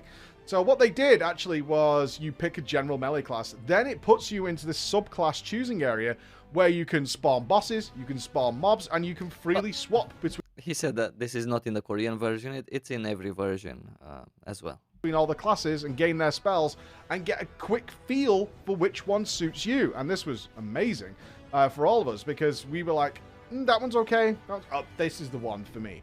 And I really, that does exist in the Korean MMO, in the Korean version, but you have to do a bit of a tutorial before you get there. In this version, it just throws you straight into like, okay, try out your classes. And this little tester period is, mwah, I want to see that in so many more games. I really, really do. So once you've picked your class, the gameplay is everything. It's exactly the same in the Korean version as well, by the way. In here. And there's been some debate about people comparing it to Path of Exile and Diablo in terms of the gameplay, but the gameplay here is king. It's absolutely king, because it's the stuff you're doing in the game. The actual buttons you're pressing are all meaty. The sound effects are perfect. Their impact is crisp. What you're not doing is building like an overgeared character that just spams a couple of buttons and just eradicates the whole universe. What you're actually building is combos and stringing abilities together, and then speccing those abilities out to work together in better ways, and also being able to, and you can just completely respec whenever the hell you feel like it for free. Oh, my heaven for that opportunity. And what you actually do in this game is you will get like 16 skills, but you can only have 8 equipped. And then when you level up, you gain points to invest in those skills. So in here, you don't have a talent tree, essentially. What you have is a skill tree, and each skill can have 3 modifiers on it. So you might pick up something like a leap attack. Once you invest 4 points into that, you can then choose a modifier for that. Perhaps when you leap, you gain a bonus attack speed for 7 or 8 seconds. Perhaps you generate extra resource for your ultimate attack. Perhaps you move further, or you leap further on. Perhaps you land with a crashing assault. Then when you do 7, so you pick one of those 3, then when you invest 7 points, you unlock another row of abilities. So you can choose something else out of there. Perhaps create a shockwave when you land. Perhaps it now happens much quicker. Things like that. And then when you invest 10 points, which is the maximum, you unlock the final version of it, which may thrust spikes out of the floor. It may radiate impact across the room. And what I found is, because you can freely swap around, is once I could actually get an ability to its maximum 10-point potential, which requires several levels to get there, is I was just messing around with them. I was like, okay, what does this ability do? Because you often get abilities that some of them are great from the outset, and then some of them are like, oh, that feels a little weak sauce. And then you can go, well, let me try out what its final version is and mess around with that. And then if you like it or don't like it, you can either keep it or you can move it away and try something else. That is like the crux of the entire game. It's easily the best selling point of the game. Is the classes. The classes are really fun. They're completely over the top. They're completely ridiculous. But each of them plays in a way that is so fun and so satisfying that everybody we had playing here, especially Nups, who was charged with trying out all the different classes, was like, I just want to keep doing this. Poor guy. He got the most fun part, right? Charged with trying all of the classes. Over and over again. I just want to play more and play more and play more and just kill more things and kill more things. So it's... I played Berserker, we had Shadowhunter over on Top Keg, and Nups played like literally everything in order to test these things out, and it was all absolutely fantastic. I loved how the gameplay, the actual gameplay loop, what you're doing in game, and the classes are on point. Like very, very super impressed with that system. Let's move over to the leveling then. So the leveling is where I feel like they've still got some things wrong and they can make some modifications here. We all universally agreed that there's just too much downtime and not enough killing. The XP gain in the game is really heavily weighted towards quest completion. And mobs will give things like 2 XP, 2 to 4 XP. Quests are going to give you several. They did some purple quests, some yellow quests as well. Just got my first level 50. Thanks for the video, Saiva. Thank you, buddy. Good job. What class did you get?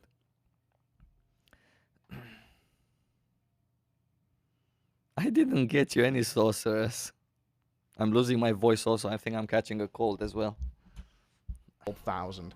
And so you're really heavily incentivized. And after we all played separately, we didn't work together. But we all universally, after a few levels, just mounted up and walked past enemies just to turn the quest in and move on. Which, nah, not a fan of that. I wish it was more balanced the other way. This game does not need side quests. Each map is just, each area you move to has like 3 story quests and then you move on. And so what you end up doing is getting the story quest, going about your business, which often has you only killing like 3 or 4 enemies for the most part. And then just mounting up and riding past all the enemies in the game, where the fun in the game is from killing things. So it would be really nice to have more combat opportunities. I would say each zone could do with upping its mob counts significantly and its respawn rate and allowing you to really chew through enemies, because the gameplay is so good that the questing often, and the questing leveling, which you have to do because it's where the bulk of your XP is, I mean, let's talk about the story a little bit, and we'll come back to leveling. The story is passable. It's designed to get you from A to B. Now, as the name suggests, you're looking for the Lost Ark. Okay. It's not the most amazing story. I will say it has some of the best set-piece scenarios I've ever seen in an MMO. Now, regardless of the story, these things are worth playing the game for regardless. It is free to play. The Castle Siege, which I know is spreading like wildfire after people have seen it, as just how good this is the best combination of cutscene with interactive gameplay I've seen in years. It's amazing. It's so fun to do. Yeah, everyone and they loves actually have this. several more of them as you move through the game that are as good, and it's really worth playing the game just to experience that. But the storytelling and dialogue is it's okay. It's serviceable, right? That's about as much as I can say. Coming back to the leveling then, as I said, the zones are a little bland. I was really hoping for more to do in each area or map, but you are there for a really short period of time. If you're actually not interested in the story and you're spamming your action buttons to just get through the dialogue, you can spend like 15, 20 minutes in a map and then you move on to the next one. And that's it. There's lots of them, but you're there for a very short period of time and then you move on to somewhere else, which doesn't allow you to really get to know the area, to have any affinity for the area. And they don't have a huge array of environments either. So there's a lot of like forest, a little bit of desert, but then you kind of back into less dense forest, a bit of a jungle area. So there's a little bit less varied than I would like to see in an MMO. I'd love to see like a volcanic area that was really intense, or some really frozen wasteland areas that you tend to see are really ethereal. It's so cool to hear other people's points of view, right? Because you get to play the game for a long time and you don't really think about these kinds of things. I mean, who wants a volcanic zone in Lost Ark, or who thinks that there should be more mobs in a particular area? So it's really interesting. Real area, things like that give you that good sense of memorable environments. But for the most part, the zones are a little bit samey. There's some really nice quirks and twists, certainly as you get later in the game, where you'll do things like you'll shrink to the size of a fairy and you'll be running around boots, and, you know, rats now become a giant problem. That's very cool, and that was the first time I was like, oh, this area is actually kind of fun. But before that, I can't really say I had a memorable experience. Wow, this is such an old video as well. Holy cow. The one that he's showing. I mean, the dungeon looks the same, but look at the party UI. Look at the skill icons also for Summoner. I mean, the horse's skill icons, the Q, the water spirit. And the potions, the battle items, really all 2014 maybe. Experience with the zone, and would love to have seen more variety in that. But overall, the leveling is fast. Certainly, if you aren't interested in the story and you end up skipping, if you are a skipper, you're going to realize that levels come really, really quickly. And what surprised me actually most about the leveling, because I didn't research Lost Ark so I could get a blind impression of it from a fresh set of eyes, is the... He forgot the cashew seed, by the way. He forgot to loot the cashew seed. It was on the other book. Back in the days, you actually, from cashew seeds, you used to get a very interesting mount. Just saying, not anymore in game, but actually, it's not a very interesting mount. It's the ladybug. But there wasn't a choice in between ladybugs when you were questing. So you used to get, I believe, the yellow ladybug from the cashew seeds.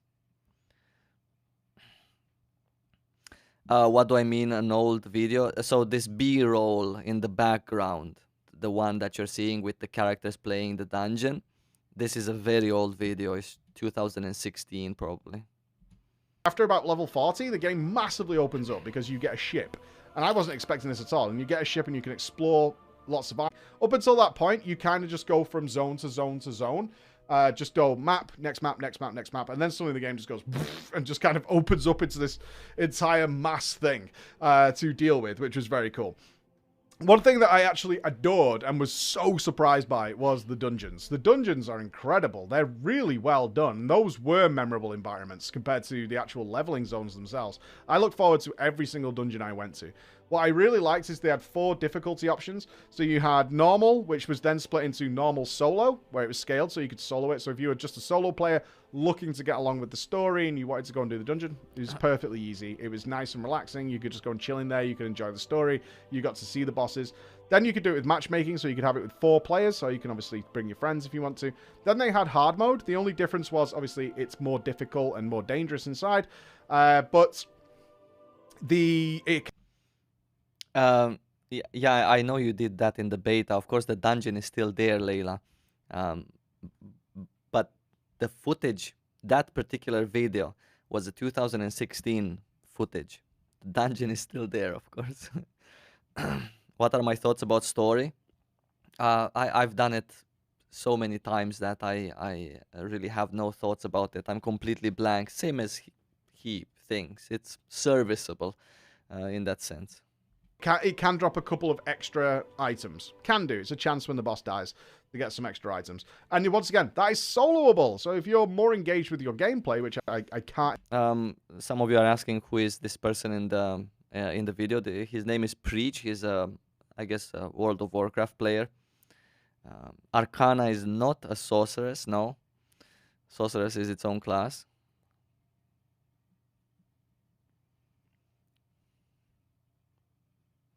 You're lagging? I imagine you wouldn't be playing this. You could solo the hard mode, and that was really fun. Towards the end, I started every hard mode, or every dungeon I did from, say, the first 30 levels, just doing matchmaking, because, of course, I wanted to play with other people and see what that experience was like, and it was really, really good. But later on, when I tried to solo them, what I actually found is you have a much more engaging experience. So I did both. Like, after about level 30, I did hard mode with a group, which was really fun, and then I did hard mode solo, which was really fun. The engaging part is, because of the lack of the Holy Trinity, is that there is healing spells in the game, but generally you take care of yourself. The gameplay is reliant on you be observant of the enemy, and the bosses get really, really cool. Observing what they do, kind of understanding what they're going to do, dangerous attacks and things like that, and then managing not to sort of commit yourself to an attack that's going to get you killed. Now, if you do take damage, which is inevitable, you have 2 healing potions, one that gives you a percentage of your HP, and then heal over time. But with those, I have to say, you do feel kind of invincible. Like, you have to kind of screw up kind of badly to die. I would love, this goes back to the leveling experience, I would really love to see a little bit more of engaging threat during that experience, because you do feel pretty invincible. I was never afraid of jumping into a giant pack. Unlike you would see in a Diablo or a Path of Exile, the mobs don't carry things like Reflect, they don't carry weaknesses and bonuses to certain damage types. They don't carry those sort of augments that make them a little bit more wary, a bit more afraid, and certain enemies you really got to be careful of because they explode on death and things like that. The enemies don't carry that kind of stuff, so it does feel a little on the simple side until you get to Endgame, and we'll get there later. It would have been nice to have more threat, more danger, at least if it was choice, because there are rare mobs and world bosses in the area while you're leveling. But they, similar to what I was saying about the XP, they kind of feel like a bit of a waste of time, which is a little unfortunate. The world boss, for example, that I bumped into in my sort of early level 20s or mid-level 20s, it took me 20 minutes to kill it with a group of people. Like, it was a tremendous amount of health, and it was really fun.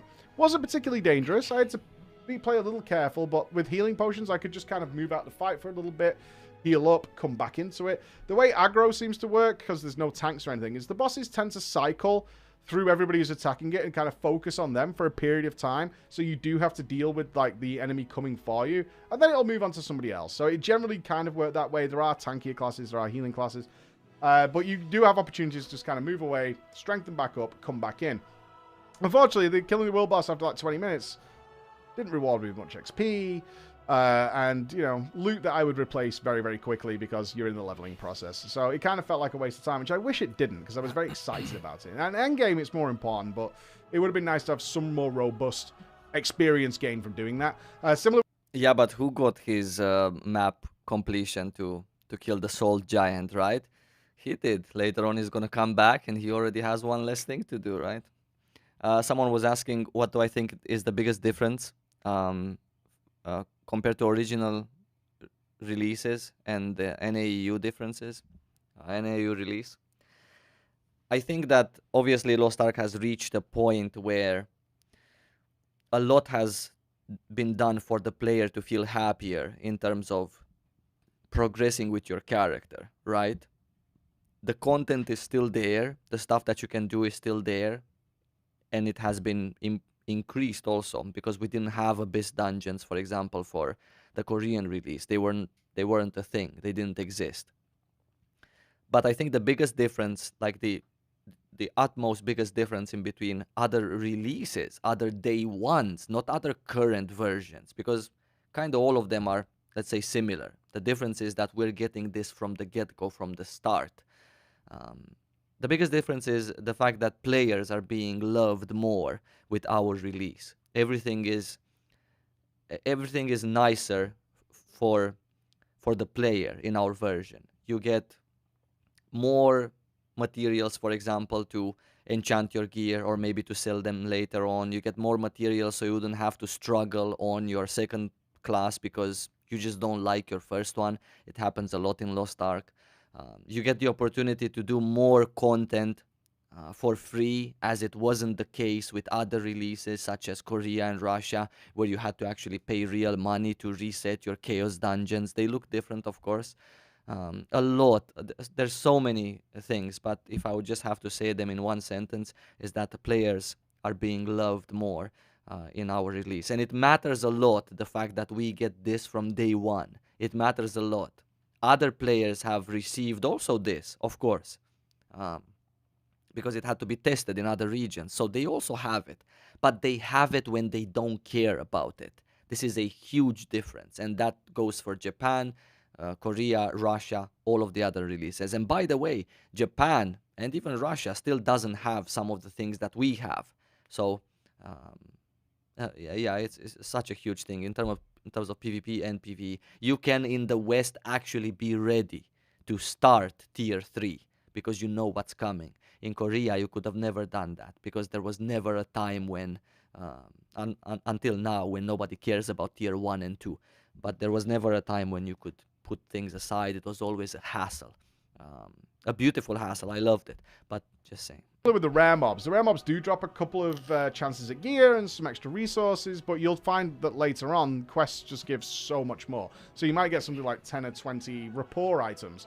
I feel like he's been talking about the leveling process for quite a lot of time during this this video, no? Leveling and story, and then now dungeons, but also a little bit about... Where you get 1,000 later on. Things like that. And I want to get off... The gameplay's so good! My gameplay's so good that I do want to get off and go and smash some rare mobs and deal with some more difficult enemies. Which is, again, it feels like it's almost a waste of time other than just getting on with questing and doing things like that. But the dungeons, especially, as I did the first one, each one got progressively better. Until we start getting multi-phase enemies, so you can't just blitz them down. And they become much more fast and much more... committed. I will say in terms of the gameplay, what I found is because you can respec however you want to do, whenever you want to do, I found myself rebuilding my character depending on what I was doing. So out in the open world, I could drag enemies together, I could do massive crushing blows and huge setups. Whereas when I was dealing with raid bosses, big bosses and things like that, I actually wanted to set up combos that were more instant cast and fast. So that reason is I don't want to animation lock my character, because there are some abilities that my character has, such as plunging his sword into the ground and doing massive damage if I hold it for like 3 or 4 seconds.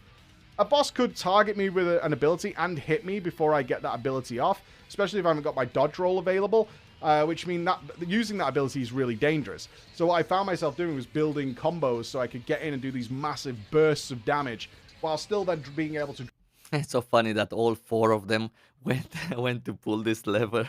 It's such a new player thing to do.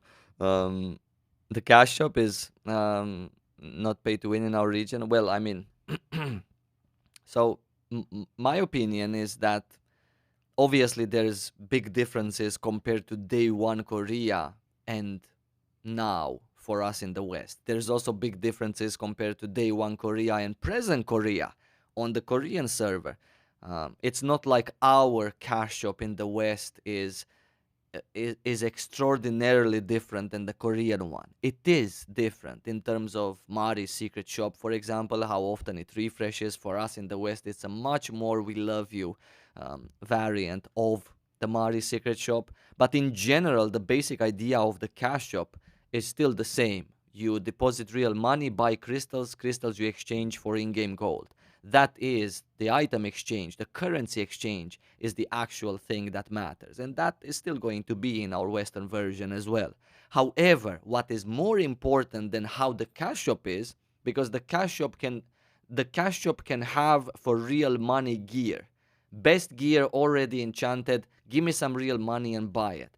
But if after 1 hour of playing Lost Ark, a free-to-play player can get the exact same gear from within the game, then what difference does it make that it's also in the cash shop? Of course, this is a stupid, exaggerative example, but I'm just saying. So what's in the cash shop is not important. What's in the game is more important, because the game makes the cash shop be pay to win if there is a cash shop. The way the game works and how how much you can accomplish as a free player or for free, that decides how pay to win the cash shop is, because that guy gets it so much faster and I have to put in so much work in game to get it.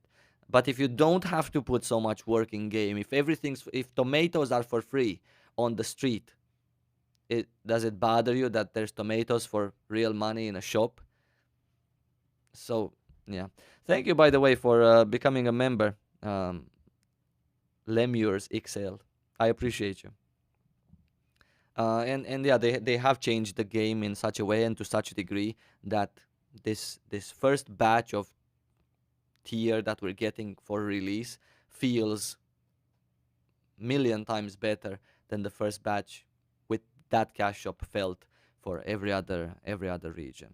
And by the time we get current end game in Korea, by that time, that current end game, which is referred to as tier 3, that might actually also be revised for Koreans even, or maybe even revised for Koreans and then revised for us as well by the time we get it. So when are they going to announce the launch? Emil is asking. I think in January.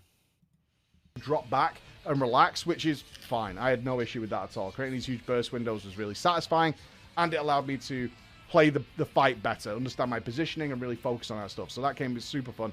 The dungeons were a massive highlight for me. One thing that wasn't, though, was the Stronghold. Now, I was certainly looking forward to this. Your Stronghold is your own personal island, essentially, a tropical paradise, where after, certainly I've probably been influenced a little bit by FF14 here, is I was really looking forward to seeing what kind of levels of customization, decoration, and things like that. This was the most mobile game-centric element that I found, and it's certainly what I mentioned in the intro about having multiple alts. Your Stronghold is designed in order to complete missions and research, and very quickly, once you get there, you realize that it's very similar to what you'd see in mobile games, which is you click research or craft, and a timer appears, and then you can pay coins and resources that you do gather in-game, by the way, in order to finish that more quickly. Because 5 times a day, by the way, you can do this. But yeah, it sucks. I've said this since day one. I've said, why add 17 diamonds here for this to just be something that people raise up, like Preach is doing. He talks about it because you have to talk about it. Is this really something that brings the company so much money that they actually need this? I would agree with that, but is 17 blue diamonds here, 2 blue diamonds there, the thing that in your housing plot? And I've said this when I reviewed after season 2 the housing plot. Because it'll be like 2 hours, 2 days, things like that pop up. And I left the Stronghold pretty quickly. It was actually one of the more disappointing elements for me because I was so excited for it, but I got there, I was like, oh, it's one of these kind of things. Yeah, I just kind of left. I really wish the Stronghold would lose that mobile element of it, because I was genuinely excited to get there to just mess around with it and have some fun with it, especially because you do get like an entire Tropico-style island, but I didn't quite get where I wanted it to be, which was a bit of a shame. That was the most like... Nah, I don't like this. This is me going to be dropping out of there, That's not going to really work out for me. But that does bring us to the sea travel. Like I mentioned earlier, the game opened up and you do get a boat where you have to traverse this giant map and start uncovering islands and mysteries and things like that. And that's when the game really started to open up for me and became very, very, very, very interesting. Like at that point, I was like, okay, weird things are going on over here. There's treasure to be found in the sea, like Wind Waker. And now I can have a lot of fun. And I spent a lot of time just sailing around to see what mysteries were beholden. He would have loved how the sea and water content was before they've remade it with season 2. He would have absolutely loved that because it was so nice. It was so full of mystery and treasures and stuff to actually do on the sea. Right now it's calendar things, but yeah. Across the entire area.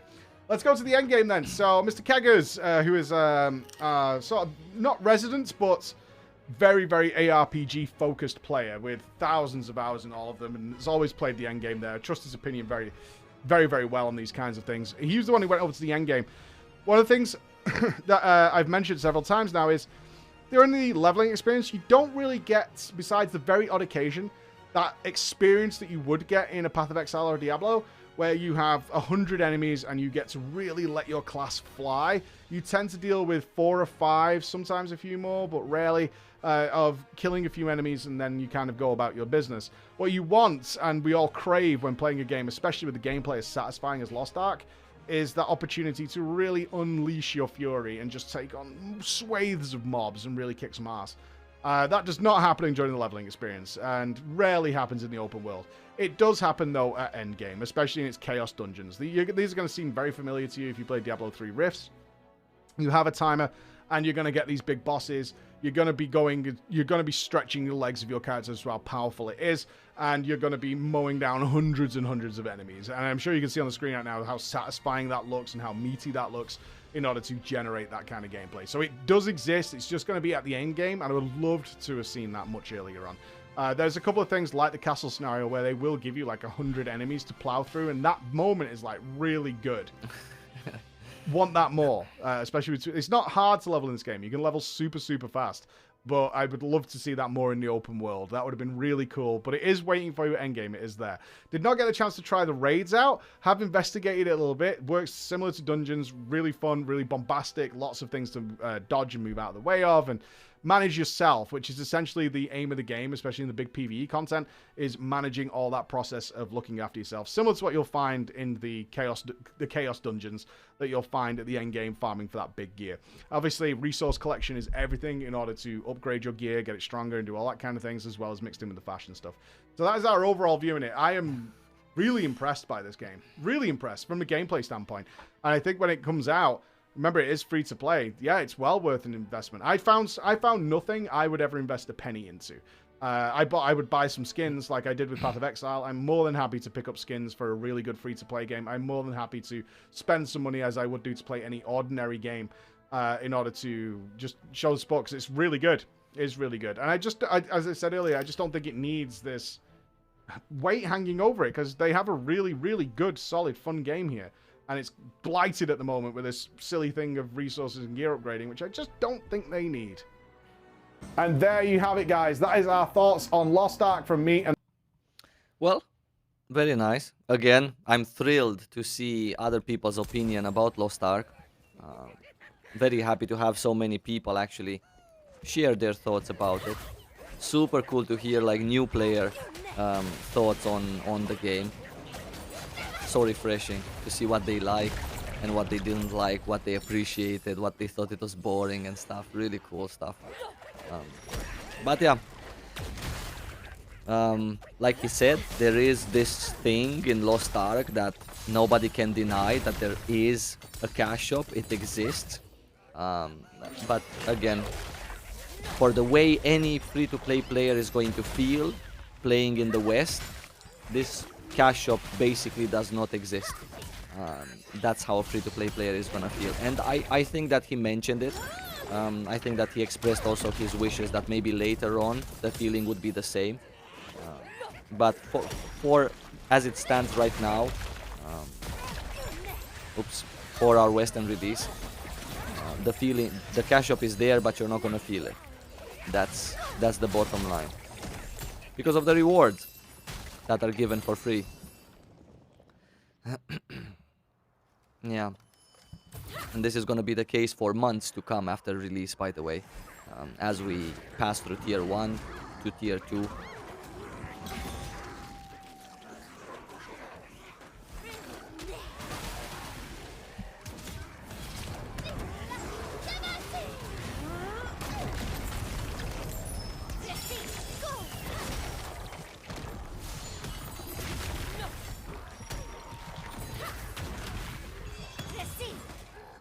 What? Did I move? No. Did I see the Bellular clip about Lost Ark? No, I did not see that one. Maybe we can react to that one another day, so I can get to finish. Oh shit! So I can actually get to finish the Chaos Dungeons. I do want to see more clips about Lost Ark. I'm very interested, and I thought that it would be a good idea to watch them with you guys. Generally, I believe that everyone had sort of a positive experience with Lost Ark closed beta. And I'm very happy to hear that. I'm really, really happy to hear that. I'm really happy to see that the changes that they've made in the game in general are very well received here in the West, and also the changes that they've made for us specifically, because there are some of those as well, are also casting a good, or at least a positive impression on Lost Ark in general, which is super, super nice. Really, really nice. Also, the reviews, by the way, on Steam, the Steam reviews after the closed beta were also very overwhelmingly positive, and this is after the closed beta, not the alpha test, right? Again, I'm very happy with that as well. Really, really happy.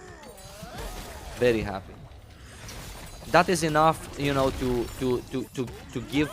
give new players sort of a hey, it's okay to play this game, right? It's okay to try out this game. And then later on, after they do try it out, they get to see themselves that it's really, it's just fun and games, right? And again, we cannot talk about what's coming in the future because we simply don't know what's coming in the future. The same way as a guide for Lost Ark's Endgame was made 2.5 years ago, which is now completely pointless. The same way you cannot make a guide now for I don't know, autumn 2022, when tier 3 is gonna come for us in the West, because we simply just don't know. Dvalin, thank you, buddy. Dvalin is actually another content creator that recently has picked up Lost Ark, by the way. If you wanna give him a view, yeah. He's been doing some some very basic guides, which for me always put a smile on my face when I see someone that literally just started and he likes the game and he wants to do like these how to enter selfie mode, how to do this. This is, you know, it's really nice. It's sweet, right? It's cute. Thank you for the 20 money in your currency. I really appreciate it.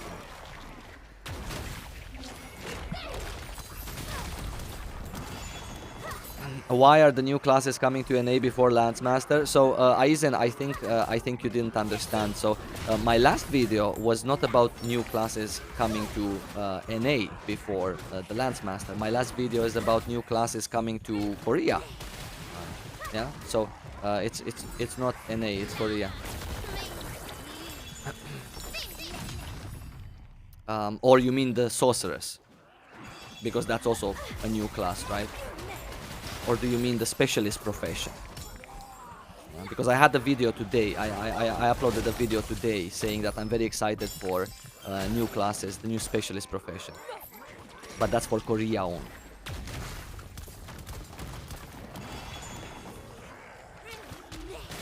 And also, by the way, even if they would add, for example, new classes, like even if they would add the specialist profession before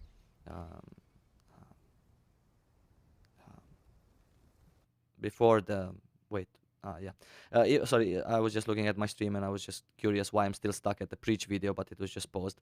Even if they would add, for example, new classes before the Lance Master or any other class that was already in the game, I think if that's a good business decision, if a class provides something special, like a mage, right, for the Western audience, I think that's still a really good. You heard something about chemist? Yeah, actually translated as alchemist. I actually have a video on my channel uploaded today about this. We're gonna find out more on the 18th of. I apologize. On the 18th of December, we're gonna find out more about the 3 new classes in the profession called specialist, translated as specialist.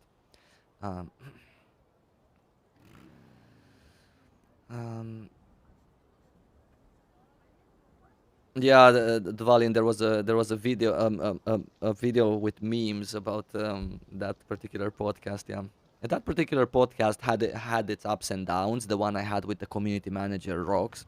Some stuff were, let's say, not possible to be discussed on a live stream. Like for example, the censorship thing. Nobody really wants to talk about why it's good or bad to have NPCs be a darker skin tone. This is something that you shouldn't actually be necessarily arguing about, especially here in the West. So some stuff we couldn't really talk about, but I still wanted to raise it. Ended up as a part disaster. Um, can I main Paladin as my first character? God bless you, buddy. God bless you, because looking at the statistics with the most popular classes for us here during the closed beta, supports were from the middle downwards. So I believe that we're gonna have a shortage of support classes for us here in the West.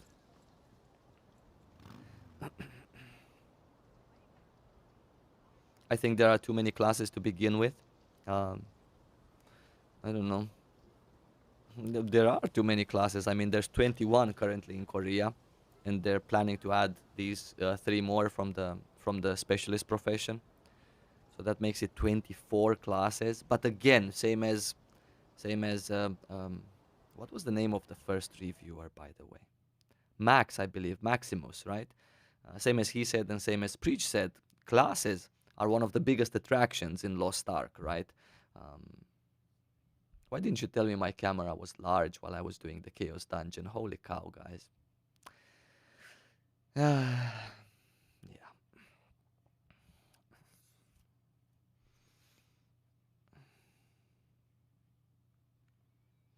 At Valin, I'm going to actually be playing on the EU servers.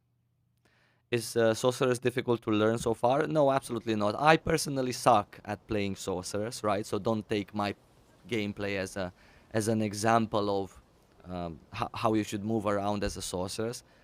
There is a reason why, with so many new classes added to Lost Ark, my favorites are still Artillerist and Summoner, which are 2 of the classes that came out with the first ever release. So, you know, I have quite some classes on which I actually suck. I appreciate them, like the Sorceress, for example.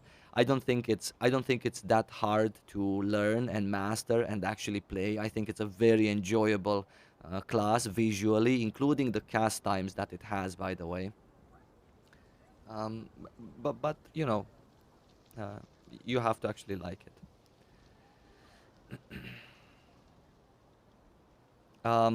I don't think the beta will tell what we play. Well, no, I can tell you for sure that the beta is exactly how well, not exactly, minus the bugs, right? Minus the 40,000 currency, minus the 6 hours repurchase on Maris, minus the islands that gave too many rewards. Other than that, the beta is what we're going to have as a release build.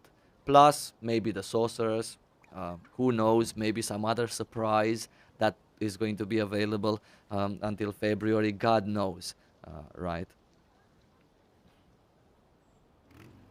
Yeah, yeah,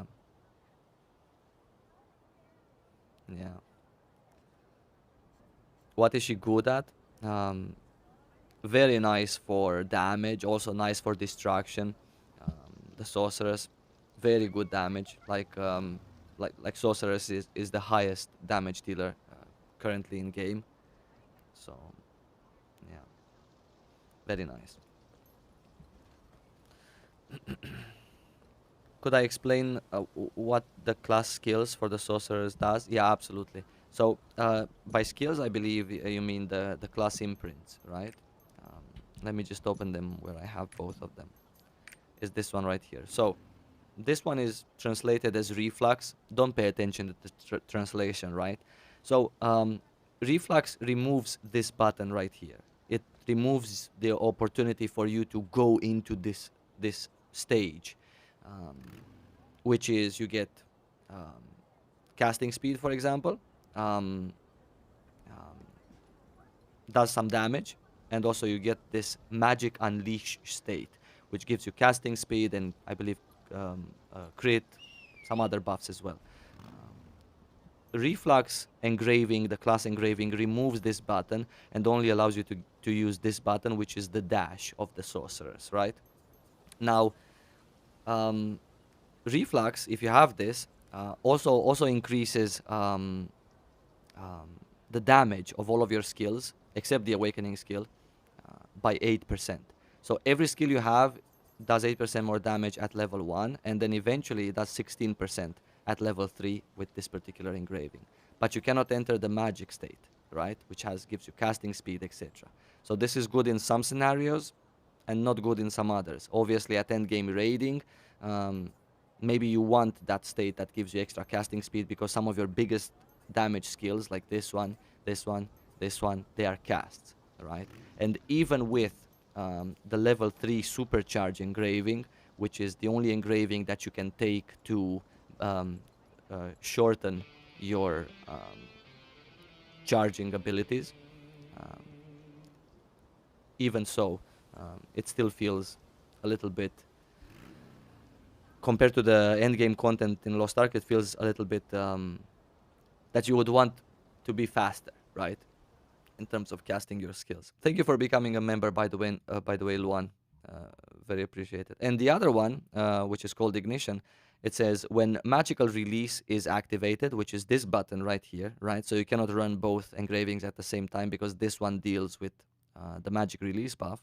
So when magical release is activated, the remaining cooldown time of skills, excluding awakening skill and movement skill, is reduced by 50%, and the critical hit rate is increased by 25%, and the critical damage by 50% during magical release. Yeah.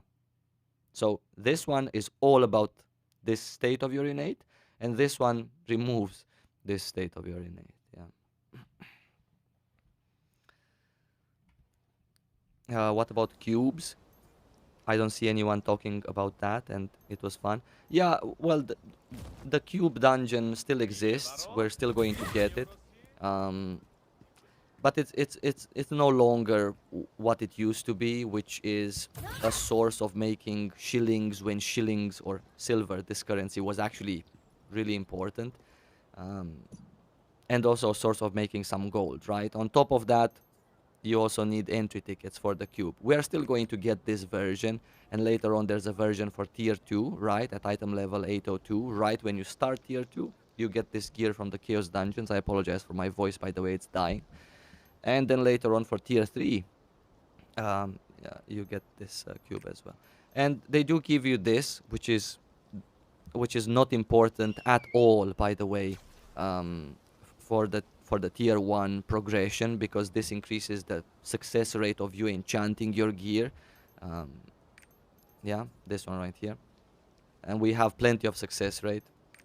This one right here, also more important than the first one, because this is for tier 2 gear. This one really, really important, yeah, because in tier 3, currently the way it stands, it might change again before it reaches us. You get this. Masterpieces also, of course, you have the option, and inscriptions as well. Blue ones at that. So there's no gold reward though. This is one big thing that changed. So because of that, cube back in the days was mostly farmed for gold. You got, depending on which stage you reached, you got at least a minimum of 50 gold, which was nice. If you went out in the end, you could get 250, which was a lot of. No, yeah, my favorite class is Artillerist and Summoner. Yeah, Soulfist is a class that I highly, highly appreciate, and I'm always going to talk very nicely about Soulfist, because it's a really cool class, just not for me. I suck at playing it. So if I suck at playing it and I don't like the things that you need to do or how you need to do them at end game when you need to do them, you know, I cannot play it. Right. But guys, I'm gonna hopefully, if I don't catch a cold, I'm gonna hopefully see you on the weekend, right? I'm planning to actually stream every weekend, maybe Saturday and Sunday, maybe Friday and Saturday. I'm still fixing this streaming schedule because I do want to come live more often, and I do want to get into a schedule. Right now, I thought it would be one weekend day, like after reset, in Korea it's Wednesday. For us it might be Thursday, and then Saturday, Sunday. But I'm gonna ask your opinion also through a poll later on. Have you ever tried Lance Master? I've tried every single class in the game. I've played every single class at Endgame, and for more than 2 hours. Yeah, Lance Master, a fabulous class, so helpful, so nice, so okay at everything in the game. Such a joy to play, by the way, even though it has a weapon swap, which for me is not necessarily a positive thing as a player that I am. But yeah, thanks for all the great Lost Ark content. Thank you. I appreciate you guys watching. Get some honey and tea for... Yeah, my voice is dying, and I might actually be catching a cold until the weekend. So I'm gonna wait with creating the live stream, even though I really want to do it. We can get into tier 2, for example, with Sorceress, and but yeah, I really want to do it. Regardless, I wish you guys a lovely evening, morning, day, whatever it might be for you. I thank you so much for coming today here, watching my stream. We played some Sorceress, we reacted, we looked at some Lost Ark reviews, some really nice reviews, by the way. Very happy that the game is getting... very happy that the game is getting even people like Preach, for example, which, you know, he doesn't necessarily agree with a lot of, I don't know, whatever pay-to-win games or Raid Shadow Legends or these kinds of games, right? If he has kids also, so if he wouldn't recommend it to his kids, he wouldn't play it. So I'm really happy that even people like that are actually interested in just saying their opinion, right? Very nice, very, very nice. I think Lost Ark is going to have a really good start, and it depends only on them what's gonna happen afterwards. Take some zinc, drink more water. Yeah, drink more water, take care of myself, sleep more. Dvalin, please stop. I appreciate it. Thank you for the donation again. Yeah, I appreciate you guys. Thank you, Sapia, by the way. Thank you also, Rotate. I appreciate you guys. And yeah, I will see you guys hopefully in the weekend. I really want to. Saturday, that is. Thank you.